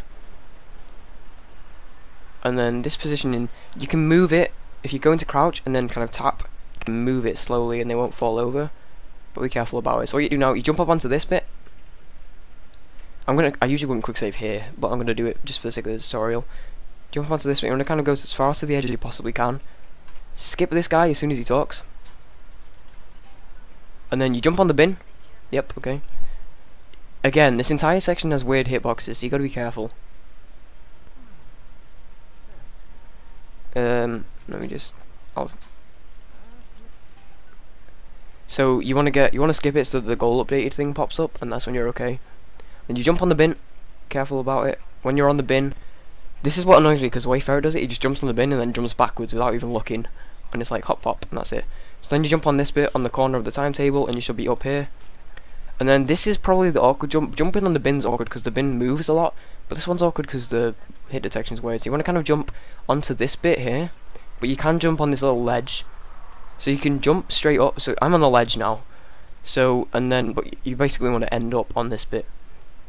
So when you're up there, I actually got that first try. I usually don't do that. I really dislike this jump. You want to kind of do a curving motion. Just jumping forward and to the left, you'll just not make it, basically. So when you jump, you want to kind of do a curving motion with your camera. And kind of hold, make sure you're holding forward to them to the left. And kind of curve with your camera at the same time. Okay, and then this bit, you to be honest, I never even thought about it until right this second. We look down when we're doing this jump so that we can time the jump perfectly. Well, I guess that's the reason. But I don't even know if you can do it looking up. I've never thought about it. But anyway, so what you want to do is you want to walk forward and you're aiming for that fence. Has like, comes all the way up to here invisibly. So you want to jump at the latest possible moment. And you should land on top of this fence. Again, you just get used to that. So just look down. Jump at the latest possible moment and then you just keep going forward. But when you land, stop holding forward because you can walk to the other side, and then at this point, like, there's no going back, you're stuck. So you'll have to reload your save. So just jump at the latest possible time. You get used to it. That's probably the easiest jump out of all of that, in my opinion. So then just follow the fence, try not to fall off. When you get to the corner, again, try not to fall off. Walk across, walk over here. And then, we're doing this bit. I shouldn't have quick saved there, I think that kind of screws up. Just drop into the water, it's fine, you won't die. Unless you're on super low health, don't do it from super low health. And then walk all the way back to here, where the wall is. Look up, and then kind of slowly walk forward and keep jumping. And the way to tell is when you jump, when you go like this and your head's bopping, look around and keep spamming E. Maybe walk forward a little bit. When your head's bopping, because the bathysphere is invisible, basically. It's around here somewhere. Okay, so as soon as your head starts bopping, you need to start looking around and spamming the E button, and eventually it'll come up with this. And then just go through to Hephaestus, and that's that. Okay, awesome, dude. I'm ready. Let's go. I should point out when the Ryan cutscene happens, it's like 3 minutes long. I'm gonna go to the toilet because I really need it. So I will play the cutscene so you can skip ahead of that. But that's like another 5 minutes away. So yep, again bathysphere, so it's black, so you can just walk forward. That's fine. Reload my weapons because why not? So at this bit, what you want to do, no, not yet. We'll have the camera ready. So you want to come out here, have your telekinesis, and turn around this corner, and then grab this fiery barrel. What do you call them? This explosive barrel. Throw them at these spices. Boom! There, they're dead. One of them will live, but he lives, but it doesn't matter. You what? I kind of explained that weird. Throw the barrel at them basically, and then just carry on, just because they get in the way, greatly in the way if you don't throw a barrel at them. So you basically just want to grab the barrel and throw it at them as you go, and then just carry on moving. He chases you, but not to the point where it's annoying. But I just want to. One of them, that guy will always live. Don't worry about it. He rolls around a bit, maybe gets in the way, but he won't like kill your run or anything. So you come through here, grabs this barrel because there's another splicer that gets in your way, and kind of kill that one as you come around the corner. Okay, this jump. This jump you need to practice. There's a little jump here, saves about 2 seconds, so if you get it, great. I'll try and demonstrate it. There we go. Saves about 2 seconds if you get it. If you don't get it first try, you're just going to be losing time. So if you try and do this jump, if you can do it, go for it. If you can't, don't. So, actually he followed me, that's annoying. He had so little health. Anyway. So basically what it is you come on the stairs, and you jump on top of this barrel, and then on top of this rock. And then you just go over into that door, and that's all it is. It's really easy. Another way you can do it, you don't have to go on the stairs, but that's just faster. You can just go like a staircase and just jump on the bottom one, and then jump onto the top one. But that's a little bit slower. So if you want to kind of do it, kind of without having to stop moving, because obviously that's the fastest way to do it, is if you're not stopping. If you have to stop to do it, then I recommend just not doing it. And then you just jump over. That's it. You just go on the stairs, jump on the barrel, and then jump over the rock. It's really easy, but at the same time, if you mess it up, it's not worth it. So if you want to do that, do it. I'll show. This is the last time I'll show it. That's what it should look like if you go fast without stopping. Walk up the stairs a little bit, jump on the barrel, jump over the rock. But if you don't want to do it, then you walk to the left over here, and then just go on the left side and go around and go through the door. It's that little of a time save. Okay, and then this way. Here's another diary skip. So when you come in here, you want to go to the far back right of the room and loot this body. and then as you can see, it's got going to heat loss, and then turn, and then you want to go into your diary, go onto Hephaestus, play the message, and then skip it. That is the only time in the game when you need audio. You can, if you know the game well, you can just know you don't need the audio because you know how long it'll take. But for that point, you can have audio. If you don't play with audio, then because the fastest way to do it is obviously doing it without leaving the menu, is to play it and then go back and then skip it. But if you don't play with audio and you need the subtitle cue, then play it and then go out of the menu and wait for the subtitles to pop up and then skip it. But the best way to do it is just to play the message, go onto Tenenbaum, and as soon as you hear that message start to play, do the Tenenbaum message and it'll skip. And then that'll start these guys opening the door. So you can just loot, get some stuff, I don't know. We do it, whatever. And then you want to go here and then reload your weapons if you want. And the fastest way to do this, shoot them with a grenade. I used to shoot twice, so you want to do the thing where you shoot and then switch weapons and then shoot again. So, and then, because there's a bunch of them in the doorway. And then like that, well you only need to shoot once, but then that guy sometimes gets in the way. Don't die there. Don't die. Make sure you don't die. You shouldn't die if you're on high enough health, but just don't die. And then get your camera out. So you just shoot, switch to plasmid, switch back to the gun, and then shoot again. So you basically just shoot, right click twice, and then shoot. And then they'll be out of your way. So then you come through here, just follow the right, that's like a simple route. And then turn left. And then there'll be a Big Daddy. You want to take pictures of the Big Daddy. Don't kill it yet, because what happens is you take pictures of the Big Daddy. Well, you don't have to take one picture, you don't take a bunch. And as you saw, the message popped up. Actually skipped it, just naturally. But it just basically says you do more damage to Big Daddies, and that's good, because you need that, because we'll be killing 3, I think, later on. No, 2. No, we only killed 2, but still, we killed 2, basically, so you'll be killing them. And then you come down here, and just jump over this, and you turn, and there's a crossbow. He'll get in the way, actually, sometimes. So there's a crossbow, and then you just come and turn and go through the door. So you want to kind of use telekinesis to grab the crossbow, and then just come this way. And then just follow the route. As you come through this door, you want to turn and jump over the fence. Walk past the Big Daddy, he's the other one you have to kill later on. Walk past these guys. Turn left. And then come this way. And then you want to crouch and open this crawl space door. And come through here. And then the way you do this, you pick up this diary, it'll automatically play and you don't need to skip it or anything. There's some health down there if you want to grab it for safety. That's not useful. Actually, get more bank. Carry your analysis further. Dude, I didn't even know. I've never looked at that. Well, we don't get it. It's not part of the run, so obviously it's not useful. Actually, no, because we don't use the camera after that point. So just ignore that anyway. Grab this and then just kind of turn and leave again. Ignore the bright glowing EMP bomb, and then just exit. Basically, well, don't exit. Actually, go as if you're about to exit, and then come over here. And you're gonna want to SUI in a minute. So you come over here to this door, and then enter the code 010126. I think it is 0126. And then be careful not to die on the way. This is really awkward because we SUI after this. So you want to press this button on the desk, grab the nitroglycerin, and then kill yourself by any means. Don't die on the way because obviously that's just going to be awkward. So, but yeah, press the button, get the nitroglycerin, and then die. And then I'll bring you back to this place. This place here. So what you want to do, this should be reloaded. The Big Daddy's down there. This is awkward because the Big Daddy runs around, he's really annoying. Best place to kill for the Big Daddy is if he's around here and you can kill him here. If he's not, grab this nitroglycerin, come down here, and there's the Big Daddy over here. So you want to do the method where you shoot and then switch and then shoot and just keep doing that. And he's not quite dead because he's an elite.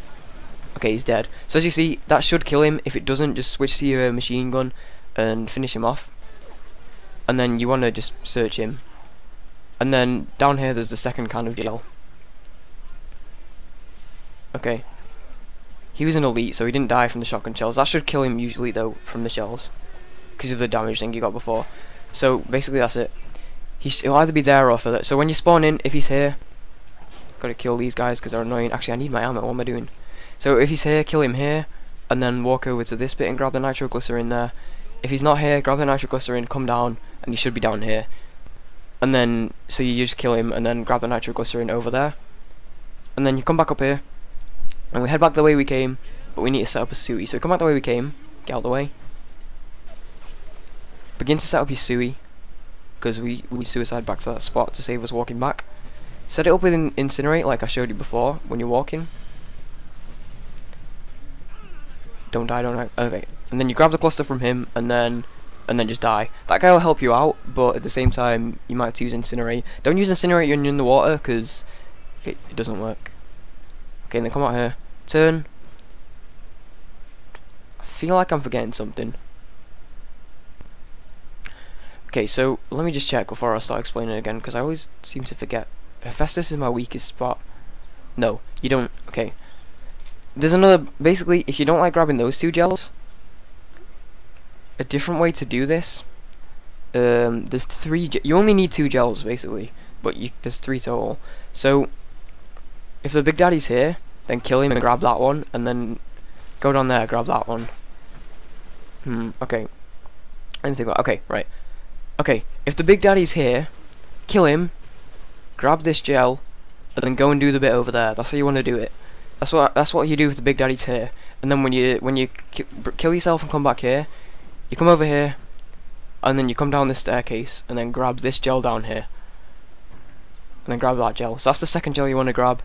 So if the Big Daddy, when you spawn, basically just listen to what I'm saying now, because the Big Daddy moves. Bearing in mind he'll only be up on this top floor or down there.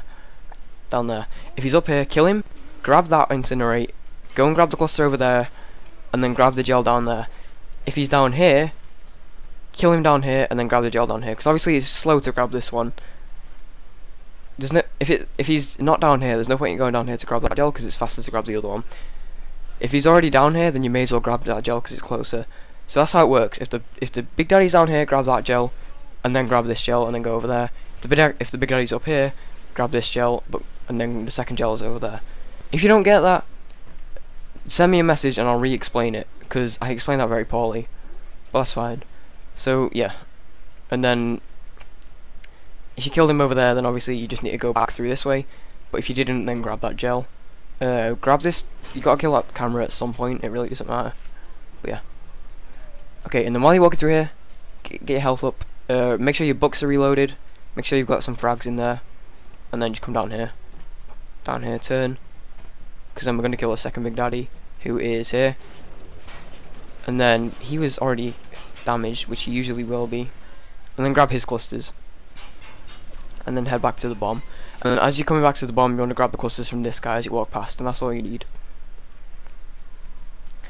I should point out actually with the Big Daddies, when you're killing them, if the Big Daddy has this animation where he's picking up the little sister and putting the little sister on the shoulder. If he's walking around, if he's in combat, if he's doing anything else, that's fine. If you see the Big Daddy putting the little sister on his shoulder or taking her off, don't attack him. And the reason why I say that is because you cannot damage him whilst he's doing that animation. If you try, you'll aggro him, and then he'll get pissed off and start attacking you. So, what happens if you attack him while he's doing that animation? You shoot him, he'll get pissed off, he'll turn around and start attacking you, but you'll already have shot 1 bullet, and you need 4 bullets to kill him. So you'll only have 3 bullets left, so you'll fire 3, and then you'll have to reload, and then he'll wreck you while you're reloading. If he's doing that little animation, wait for him to finish before you attack him. If he's not, then go for it. That's it, I hope you understand. Again, ask questions if you need. So then come over to here. I forgot to explain something. Whilst you're coming back, be sure to set up the Sui while you're coming back to. When you grab that last cluster, I've set it up really poorly because I forgot. And then build the bomb. And now I've set that up really poorly. Make sure you're on low health, and then as soon as you place the bomb, look down and kill yourself. I'm actually gonna go back to the save just so I can show you how to set up the Sui properly because I did it badly there. So yeah, be careful when you attack the Big Daddies. Basically all I'm saying is don't attack them if they're doing the animation. So set up the health. I'd recommend not putting it too low because the Big Daddy can kill you. Like now he's gonna wreck me, isn't he? Okay, search this Big Daddy. Please turrets. Please turrets! God damn it. Be careful. This Sui is my least favourite Sui in the whole game. Because it's so dangerous. With any Sui you can die on the way, and that's the annoying part. This one's really annoying because you can easily die on the way. Right. So I'm not going to put my health too low. Okay. I'd say get as low as that. It depends how ballsy you are. I'd say don't go any lower than that. He's gonna charge because he was looking at me. Okay. No, no. Okay, he's dead. What? He hit me and then died. Okay. Grab his cluster. Don't get killed by the turrets. Okay.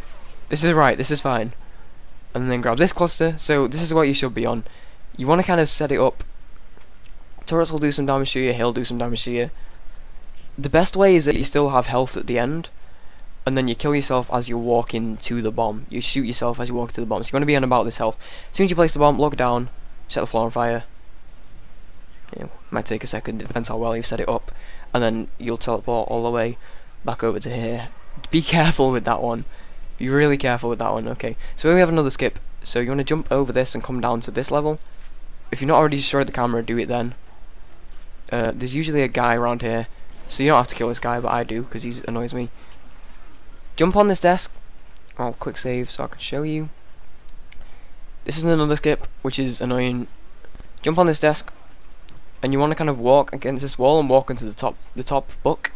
And then what you want to do is, you see this light that sticks out. You want to kind of jump onto the light, which is the easy part. Again, this skip I hated forever because I just could not do it. And then all of a sudden I just figured out, and now I can do it every time. So when you're on this light, all you need to do is then just jump up onto this. Onto the top bit, and then this is as high as you get. So again, similar to the end of Frolic, you wanna basically walk as far as you can, and now you make this tutorial. Hey Walrus, how's it going? Yeah, I'm doing this tutorial. Yeah. Anyway, so you just want to jump as late as you possibly can, and you'll need to get. So you just get it. If you jump right at the very bottom, the way I do it, you can't really tell looking because I've tested some stuff in the past. As you walk, this light that sticks out at the bottom, you might fall down a little bit and like a little dip. And that's the best place to jump. So just be like as far back as possible and just jump as late. If you do it right, you should just see yourself drop a little bit as you jump. Because if you jump too early, you're just not going to make it basically. So that's the way. It's kind of difficult to explain because I don't know if you can see the drop on camera. Because I've looked at people do the run and I can't notice it. But you're basically looking out for when your character dips down a little bit, and that's basically the time when it's like jump. And then you just keep holding forward, and then you'll just walk through to the other side, and then turn and place the bomb. You place it on the sides or the corners, because if you place it in the middle, this thing's in the way, so you can't place it. So you gotta place it in the corners, and then you sui, because we're stuck here. So you jump down. You should just die from jumping down. If you don't, then use Incinerate, and you can use it down there, and that's okay. You should die jumping down, and that's fine. If you don't, just use Incinerate, it really doesn't matter, and then you'll come back here. And just come back the way you came, back to that room where the bodies were. That's okay. My voice is really going. And I needed the toilet, and I've got like 45 minutes left. That's fine, that's fine. If I can get this sub 2.5 hours, I'll be happy. So these guys will get in the way, and they're really annoying, and the effective way to get rid of them is the grenade launcher. But only if you've got health, because obviously shooting someone who's right in front of you with a grenade launcher isn't really safe. And then spam E on this thing, and then be ready at the door to open it.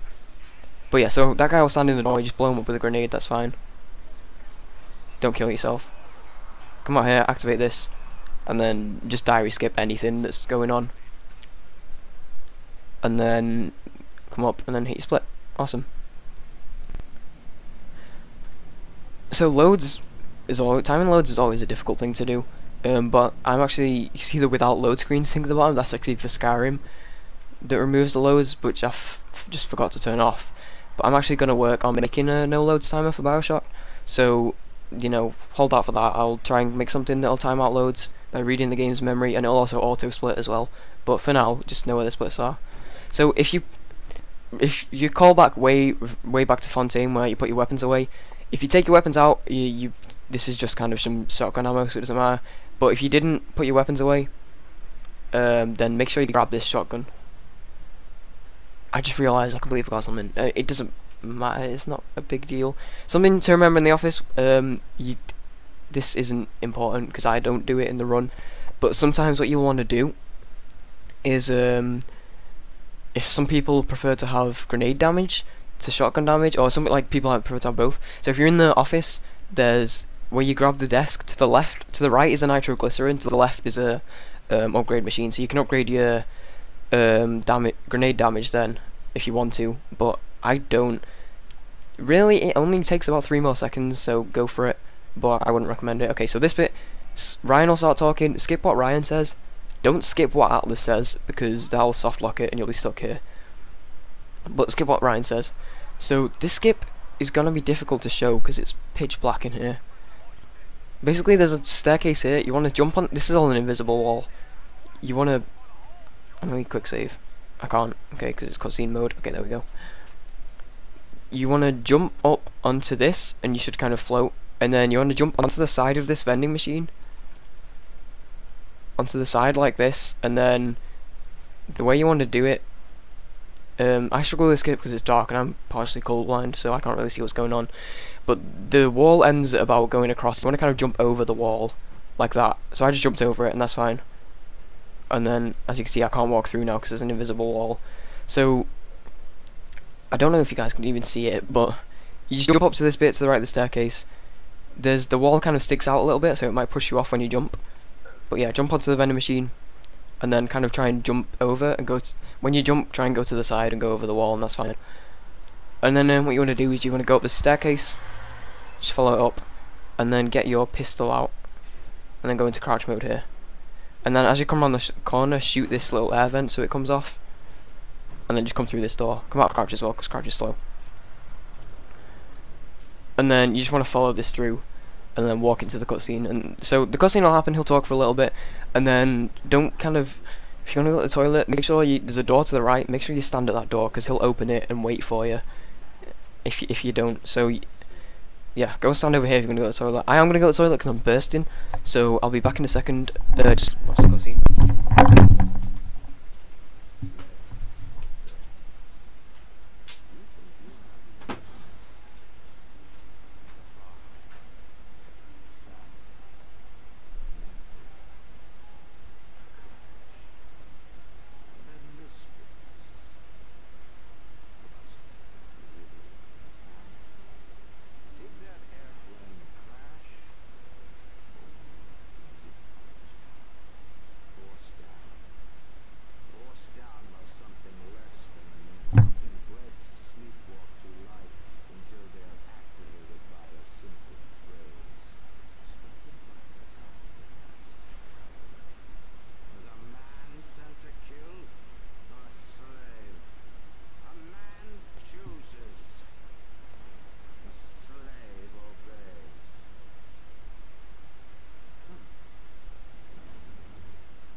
Yeah, go for it, kittens. Yay, what a scumlord. Anyway, so as you will have seen, because I was stood in the doorway. If you stood somewhere else, the door will open and he'll wait for you to walk over. So, you know, just stand in the doorway or whatever so that it automatically goes into this cutscene. Wait, the cutscene hasn't started, what? That's a problem. Walk into the... Okay. Go to the... I don't understand. Maybe I was just stood in the wrong place. I'm going to assume I was stood in the wrong place. Just everyone, just wipe your minds for a little bit. Go backwards. This is really loud. I'm sorry.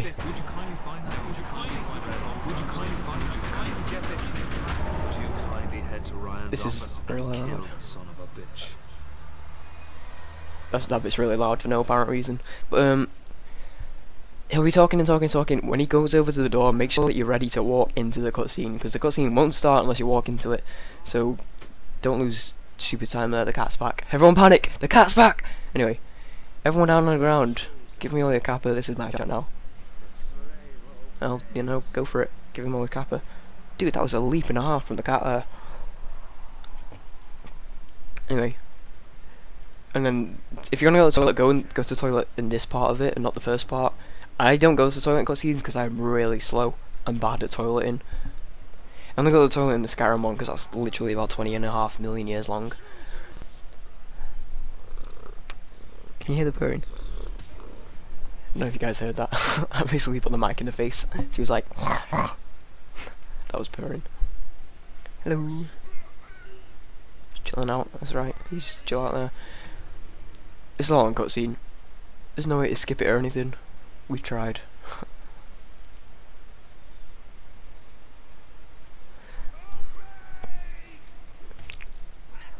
I don't know how much you can hear.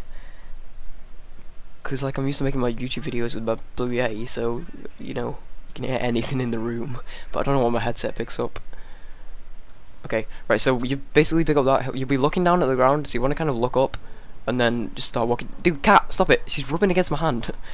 And then you want to look up and then kind of walk, and then go into the office, and then be ready to place your key on the little circle thing in here. And then boom, boom, boom, plot twist. That was early. Wait. Plot twist. And then you skip everything. So turn to walk up the door, and he'll breathe first before he starts talking. Just skip him. And he has 2 texts. So like I mentioned earlier about the whole audio thing, I like to exit because I like to look at the subtitles. But basically, he has 2 lines of text. Don't forget to skip them both. Because the world record actually forgotten, lost like 2 seconds. So you just follow the little sister, and then you just basically come out the way you came, and then go through that vent, walk through, and then just drop down. Yeah, kitty. It's not an icy kitty. It's a pretty fiery kitty, to be honest. And then you just wait. There's nothing you can do there. You can't like skip this or anything because it is the message, and then split whatever. Oh yeah, I did get them mixed up. Wait, where did I get Mercury from? Mercury Suites, which is in Olympus Heights, right? Apollo Square. I got these splits mixed up. Ignore the split names, it doesn't matter. I think it goes Olympus Heights and then Apollo Square. The Mercury Suites is part of Olympus Heights, I think. Anyway, so just chill out here. Don't skip. This is the dangerous place for skipping because this is the place where like, this is the place where it can soft lock and stuff. Kittens, what did you type then? What was blocked out? I'm trying to think what word. What would you... fuck cam? Shit, what was blocked out? I guess... Wait, is pussy blocked out? Is pussy blocked out? Because if it is, that's stupid. So yeah, I don't skip anything in here because it's just not safe. Don't go up the stairs yet because... at the right time, a little sister will go, this is the one, definitely don't skip this one. We made your mind with many locks and keys. It's long, do not skip it because you'll kill everything. Yeah. So, I think it's this little sister will get up and run up the stairs with you, but if you stood at the top of the stairs, she won't get up. Yeah, you see she gets up and says, follow me. So, she walks up without you, it won't work. Plus cam, okay, yeah, you must have blocked it. The filter's not... I don't know. I swear I turned the filter off. Okay, anyway, yeah, you can do something called Teddy Skip, which I don't know why I call it because it's not a skip, but you can jump on the Teddy's head and then jump on her head, and it's the most pointless thing. Okay, so don't walk in this doorway, because what happens is she'll be in the way and she won't run away because you'll be in the way, so you need to wait for her to run off so you can walk through. So don't be grinding against the door because she'll just get in your way. People are just typing profanities in my chat to see what's banned. Okay, so walk forward, and then turn, and then some water here. Right, you gotta be careful, because you can't walk over this debris. You can jump, but you'll bonk your head, so you gotta kind of go to the left of it. But it's really, there's stupid hitboxes on that debris, so jump a little bit maybe. And then you turn, and you grab this gate crank, and then turn, and you kind of crouch to go through that little slot. So you want to do that as smooth as possible, just kind of grab the gate, turn, and then like crouch through. And then place it down, and then this timing is really up to you, because you gotta kind of get used to the way it turns. So that should be enough. So it's usually when it's kind of flat like this, and I think it's one full turn, but if it's like diagonal, then it might be it's either too early or too late. So you gotta kind of time it so that when it's like pretty straight is when you can go through. Okay, that might be a problem actually because we do a big skip here, and me hanging around kind of messed it up a little bit, I think. I'm not sure actually, I really don't know. I think I might have just messed it up basically. So this is interesting, an interesting skip, which you definitely need to quick save for. I think I may have messed it up. Okay, so what you want to do is play the message. If you go on radio messages, yeah, I messed it up because I took too long. The message isn't even there. Oh, that's annoying. Okay, I can reload this one. The message will be there, by the way. It's just because I took so long. He spoke. Oh no, this is too early. I'm gonna have to reload this. Dude, that's annoying.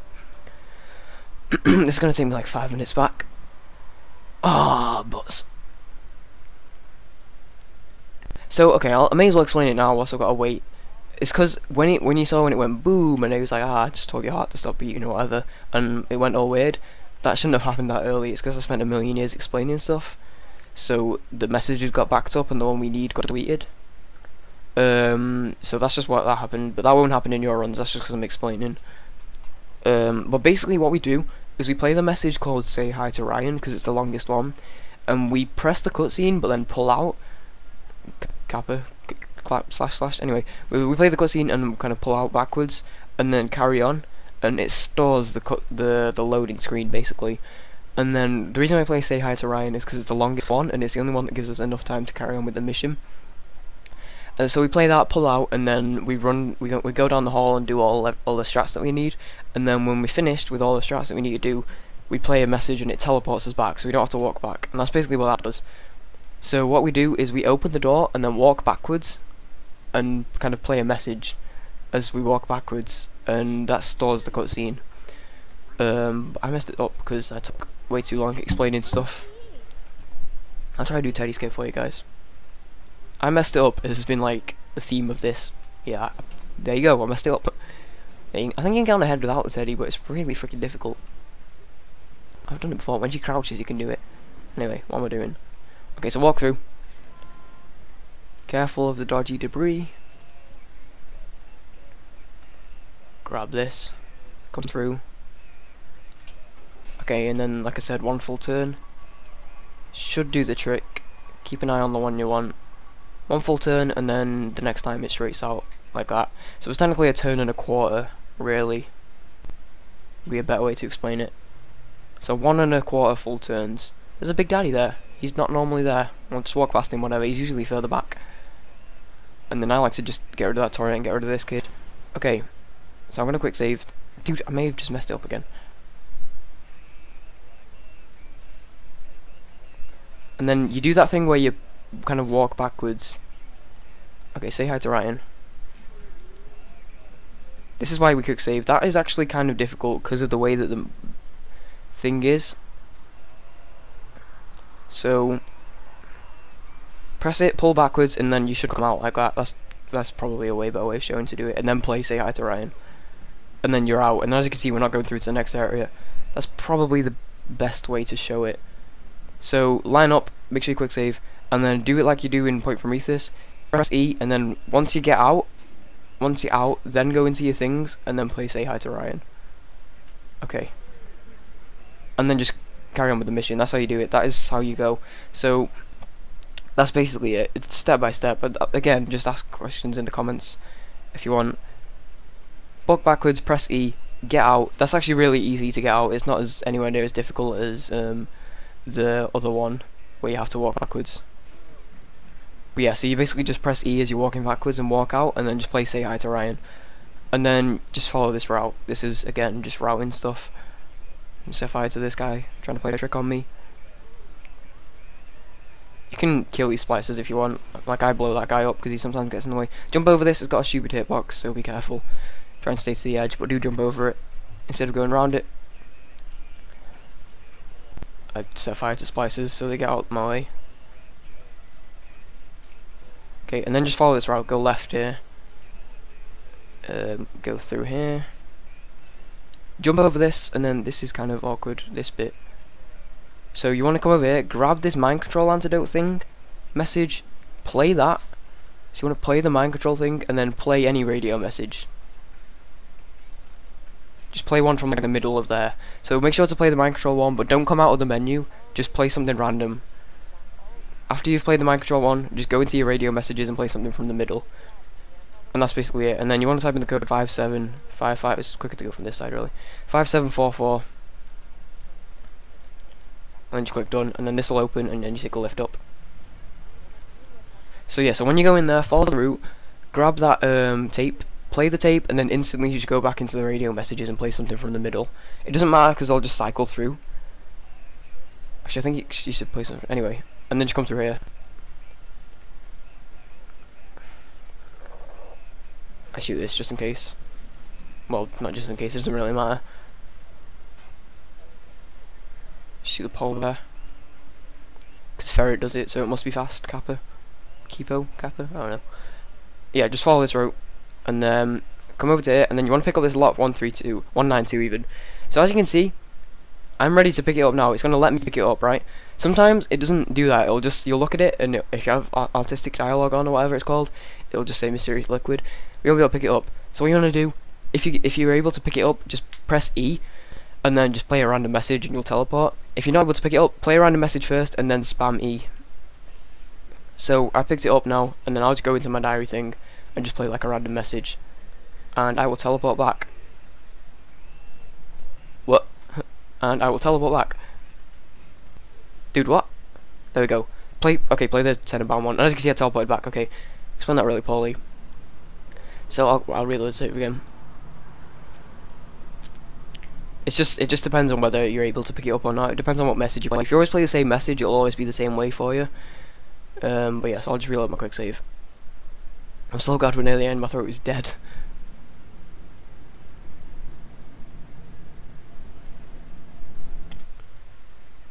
Oh no, the quick save's miles away. I thought I quick saved up there, didn't I? Okay, whatever. This is long enough as it is. May as well just redo it. Pull out. Place AI to Ryan.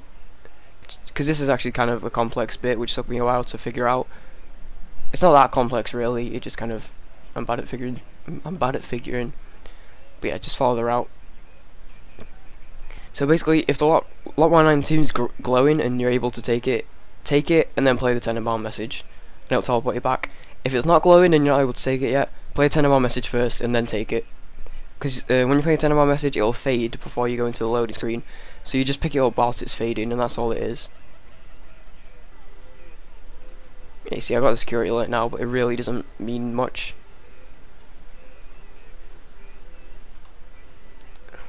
One day I'll be good at tutorials. Okay, so grab this, play it, and then just go into your radio messages, play something from the middle, and then just kind of exit early. Go over. I'm gonna grab the grenade launcher damage increase. Like I said before, you usually grab it in the office, but I forgot. That's fine.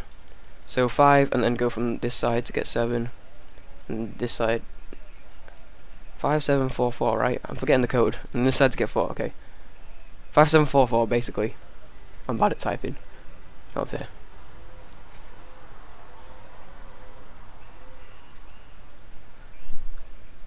And then hopefully I'll be able to show you the other way, what to do when it's not glowing. It's really simple. I don't know why I felt the need to show you again, but I did.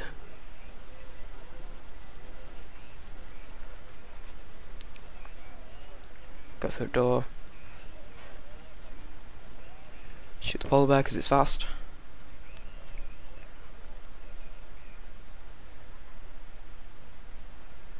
This way. Okay, so this time, as you can see, it's not glowing. So before, when you saw it was glowing, I just took it and then teleported. This time what I'm going to do is make sure I'm looking at it. Pick up the chemical thrower, because why not? Play my message, my Tenenbaum message, and then grab it. Dude, come on, why is this not working? Okay, and then grab it. Okay, dude, it's confusing, I know. Now play the Tenenbaum message. And that should teleport, okay. So that's basically just how that works. I know it's confusing. If it's glowing, grab it and play the Tenenbaum message. If it's not glowing, play a random message and then take it and then play the Tenenbaum message. That was very, very, very, very poorly explained. It's really... I feel like part of me is like, oh, you explained that really awfully. Just follow this route. But I'm almost dead. Don't die. It's awkward. Well, actually, you can die at this point. Not this exact point, but in a minute we do a sui, which I don't do because it's really awkward to set up and not everyone does it. But you can do it. But yeah, follow this route. Because I'm like, oh yeah, I explained that really poorly, but at the same time it's kind of simple, so I feel like you kind of got it. So just to sum up, if it's glowing, take it, and then play 10 and bounce message. If it's not glowing, play a random message, then it should start glowing, and then take it, and then play 10 and bounce message. That's all there is to it. And then just follow this route. Place an enemy, what's it called, a decoy there, just so to distract any attention away from you. I've been awake for like 3 days. Anyway, so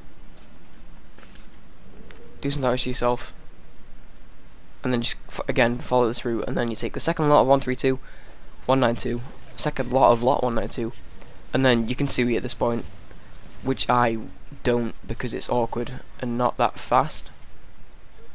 But yeah, sui. If not, just go back the way you came, because the thing, this Vita chamber, this is the way we came through there, right? And we just went past the Vita chamber. So you just come back the way you came, basically. And that's about it. You just come back the way you came. I forgot to split before, whatever. Okay, and then just follow this route, come past these guys. But yeah, just come past the way you came. Or sui, and then just go straight on. Follow the route, come this way. You can tell I'm getting tired, because you can watch from the start and just see how my explanation just gets worse and worse and worse as the time goes on. Okay, jump past those guys. And then, okay, there's two ways of doing this. There's an elevator, which is slow, so you can just walk into the elevator, take it, and then just take the elevator down, and that's fine. That's perfectly fine. There's a way you can do it, but it's to skip that, but it's really awkward and slow. So you want to kind of jump into here and kind of crouch in. And as you can see, you can get stuck really easily, which is why I don't do this, because you just get stuck. Well, you know, you don't get stuck every time, but you can get stuck if you don't do it right, and I don't do it right. So you want to kind of jump in it, you want to kind of crouch and jump in, and then just drop down. But I died because I'm bad. That can only be done on easy as well, which is another reason why I play on easy, but that's not really important. We're already playing on easy. So the way you want to kind of no, I jumped early. Why did I do that? My twitchy hands. I have twitchy fingers, it screws me over often. So you want to kind of crouch, and then you want to kind of jump in and then crouch, and then if you do it right, you should just like slide through. But as you can see, like, it is really easy to get stuck. So you should just slide through if you've done it right, like that. Okay, and then drop down onto here, and then I suggest heal, and then just drop down to the bottom, and then you can just crawl through by crouching, because you can for some reason crawl through that gap at the top there. So it's, don't do that. It's, well, I mean, do it, but don't do it at the same time, because you get stuck way too easily, and it's just awkward and such. Like, see how quickly I get stuck? But it's not that difficult, it's just awkward. So you see, you just get stuck. But if you don't get stuck, you just crawl through to that bit, use a health kit, and then drop down to the bottom bit, and then just leave. It's really simple, but I suggest just go through the elevator, to be honest. If you want consistency. I'm having problems even getting in it. Look how quickly you get stuck. It's troublesome. It's troublesome. I had a bad upbringing as a skip, right? Well, these guys are annoying me, so, but yeah, you saw it a couple of times. So you kind of jump in and crouch, drop down to the halfway point, and then I suggest using the health kit, and then drop down to the bottom and just crawl out. But this elevator ride isn't even long. Like, look at this elevator ride compared to how much time you can save the elevator ride. It's like, what, 5 seconds? Well, probably like 8 or something. But yeah, and then we're just here. Just walk out, go over to the right, because there's sofas there, for whatever reason. This guy might get in your way. And then go down to Point Prometheus, and now we're going to get to the last chance kid skip, which is, as much as Arcadia and Frolic are really bad, this one is kind of the worst. Because, okay, we have ways to, there's the Blood Thunder way and there's the Ferret way, and the Blood Thunder way is do something vaguely similar to standing in the corner and jumping over a sign or something. That's basically the Blood Thunder way. The good way to do it is the Ferret way, and that's the way I'm going to show you to do it, because even Blood himself, I'm just going to take another drink, hold on.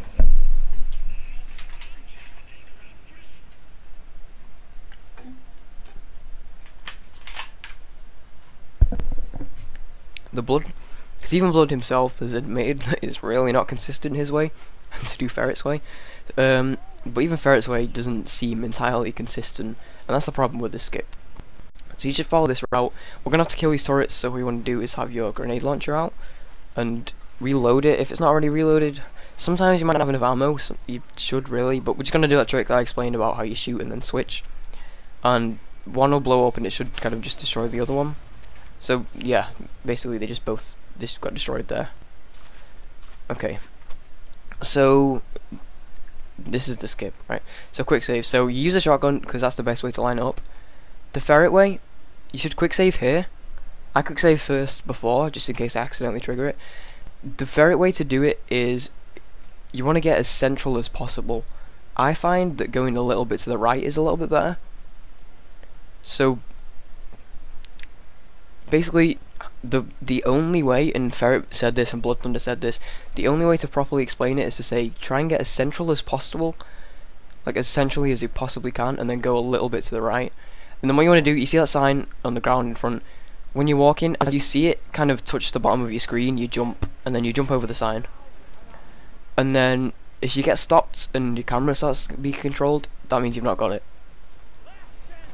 But if you can walk like this, that means that you've got it. Well, you don't necessarily get it because sometimes you don't make it. That's what it should look like, basically. So you jump and then just kind of go and you try and slip through the door. But even sometimes you'll think you've not got it because you've got past the trigger. Sometimes you'll think you've got it because you've got past the trigger, then you won't make the door.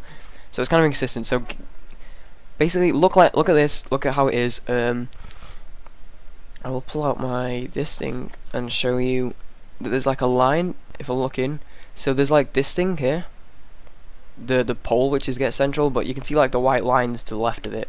So you want to kind of line it. What are you talking about? Feet where?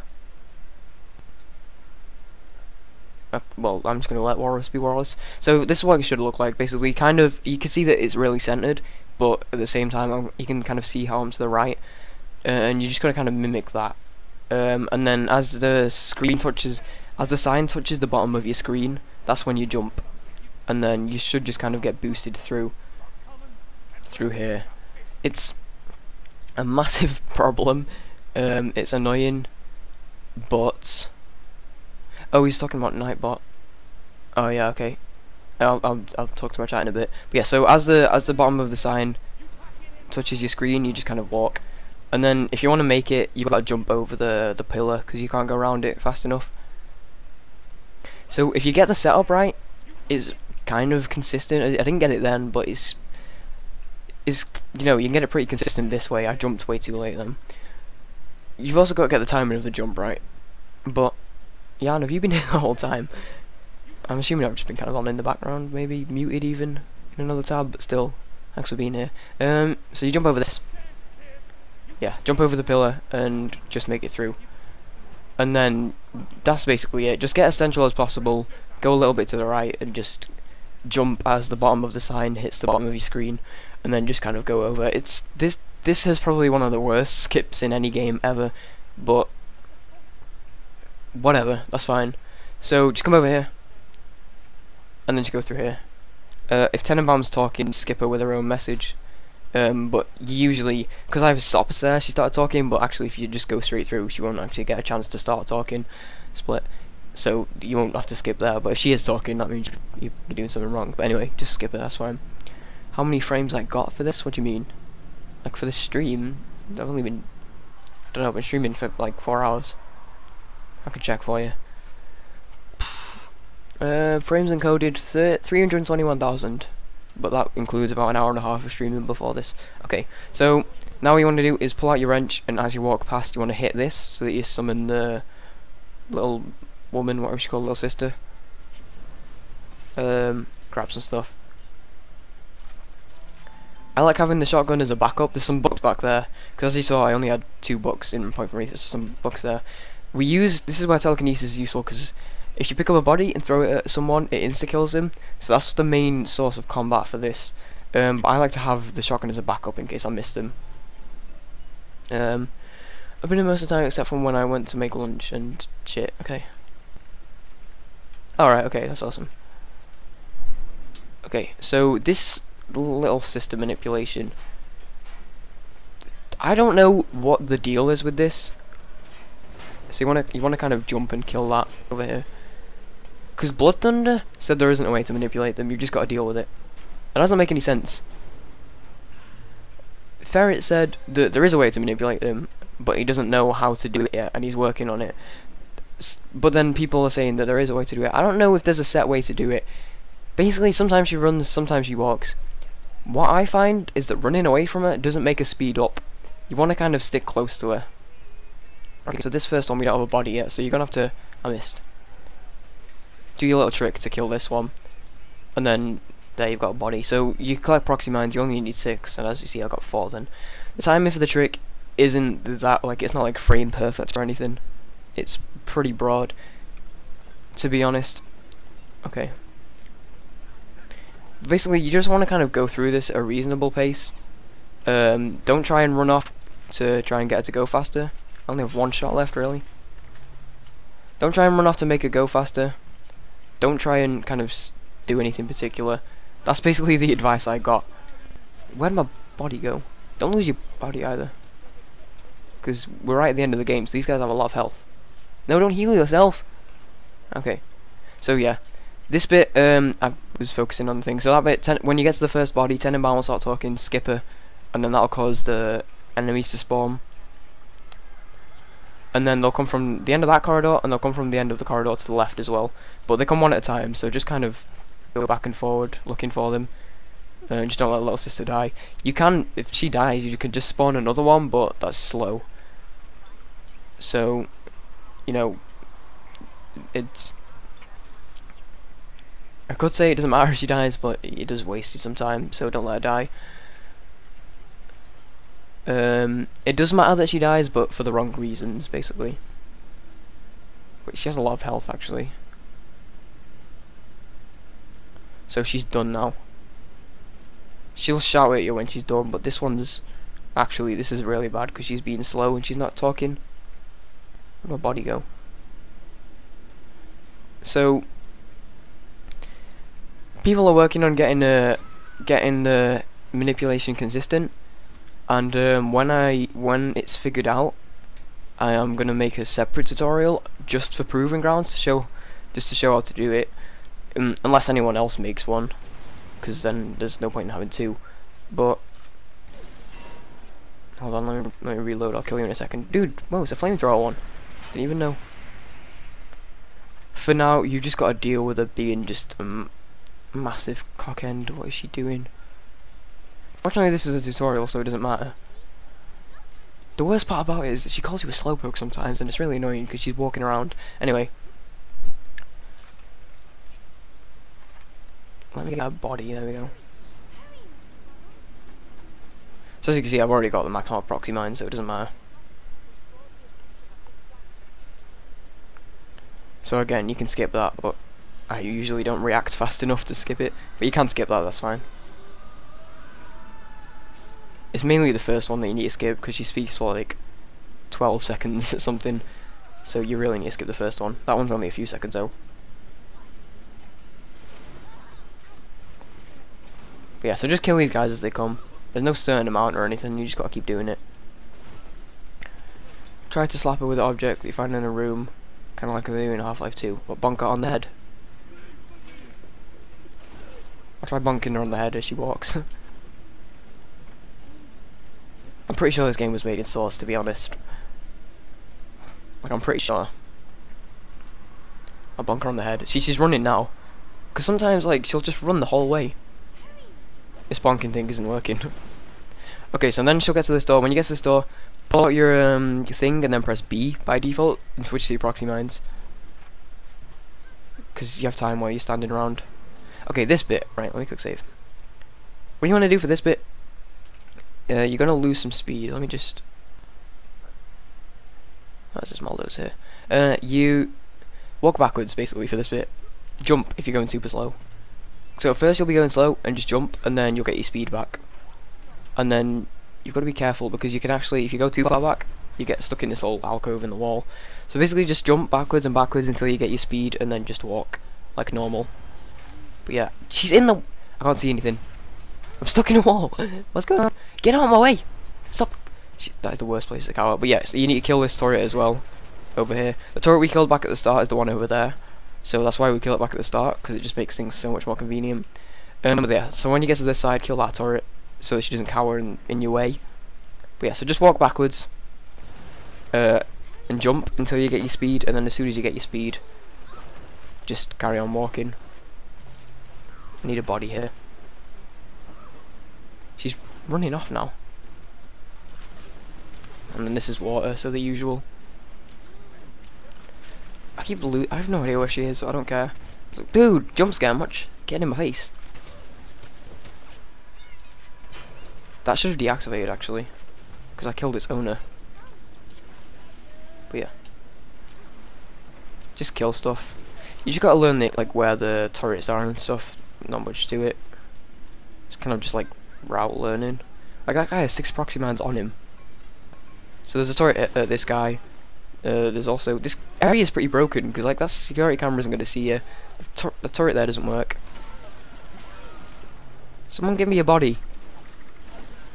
This is really bad. Just don't lose your. You gotta make sure you know where your bodies are going, because she's running off now to get health.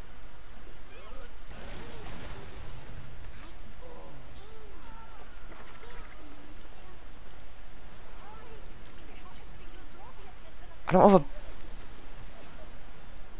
have a body. I can't. Okay, here we go. Got one. Nope. Give me the body.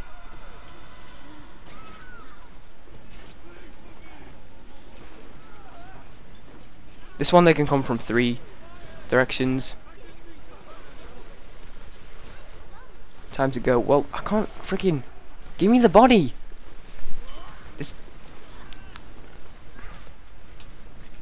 Okay. I'm hurrying. You're the one that's still. Oh yeah, she does that. Be aware of that. When you're on this last one, she says time to go when it's not time to go. So when she says time to go, she'll always say it once before. So now she'll go in. She's not going yet. Okay. So you might have heard her, you might have not. But she said time to go, so that's why I started walking off. I always forget it all the time. So she's done now, but she said time to go like a minute ago, and it wasn't time to go. So don't run off without her at this bit. Make sure you've actually got her with her. Okay. So this is awkward because I have no ammo in this. Usually you should have shotgun ammo at this point because we're about to fight a big daddy. So at this point you usually do it like the way I showed you before with a shotgun. Because I don't have a shotgun ammo, I'm going to do it with a grenade launcher. But make sure you don't use your proxy mines for this bit because it's a little late to get them back now. So he smashes through the wall. Wait for him to come out of the wall because like I said about not being able to damage them while they're in animations. Okay. Actually, if you'd rather do it with the regular grenades, then that's fine because you can switch to proxy mines there. You can also do it in the elevator. You can do that with grenades if you want. I prefer to kill them with shotguns. It just feels faster and safer. But you have like a ton of time to just change. But yeah, so this is it. This is the final boss fight. She'll run over here now. She always runs at this bit. I have no books. This is actually a massive problem. Okay, so this area has book this little bit. So if you have no books, bear in mind you need them for the final boss fight. If you come in here, this little stand has books back behind here, just like on there. So if you don't have any books, get them, and then come and stand here ready to pick up the Adam tool. And when you do that, just come into the elevator and leave.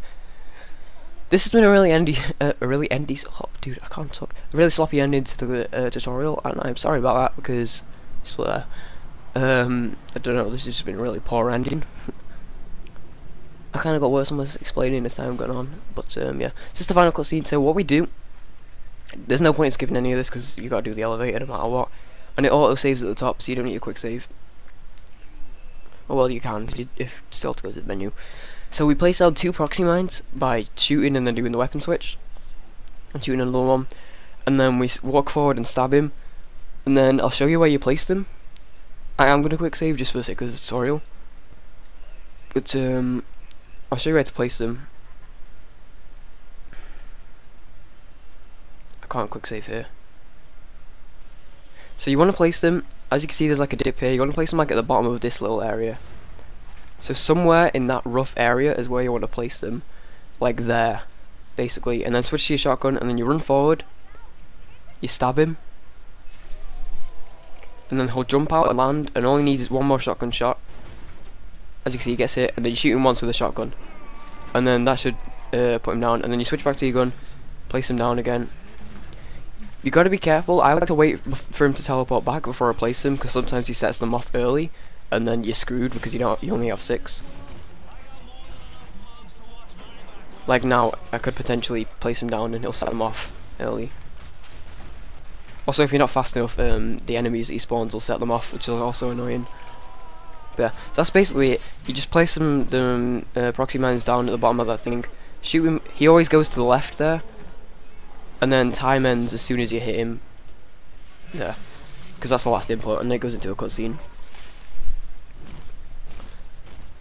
So that was the worst tutorial you will ever see. I apologise, and I hope that Ferret or Blood Thunder or someone like that makes one much better than me, because I am bad.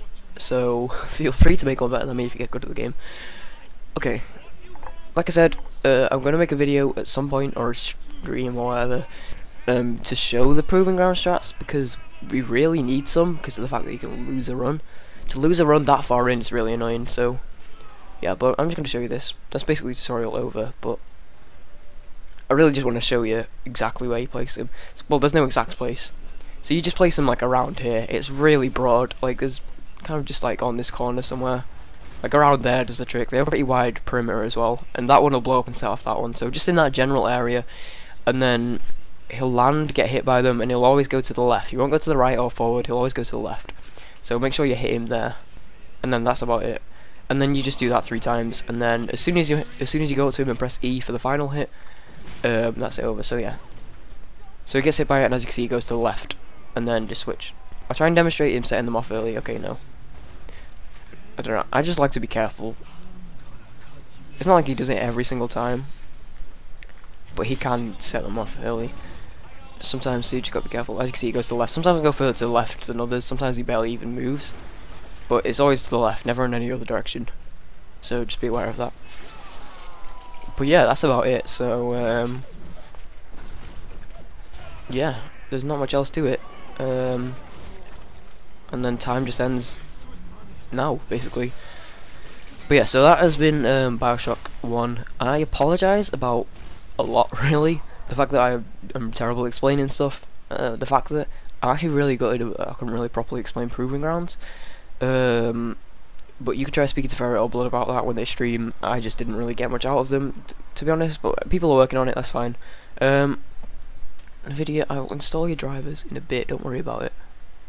But yeah, so I am going to end it, the little thing, so yeah.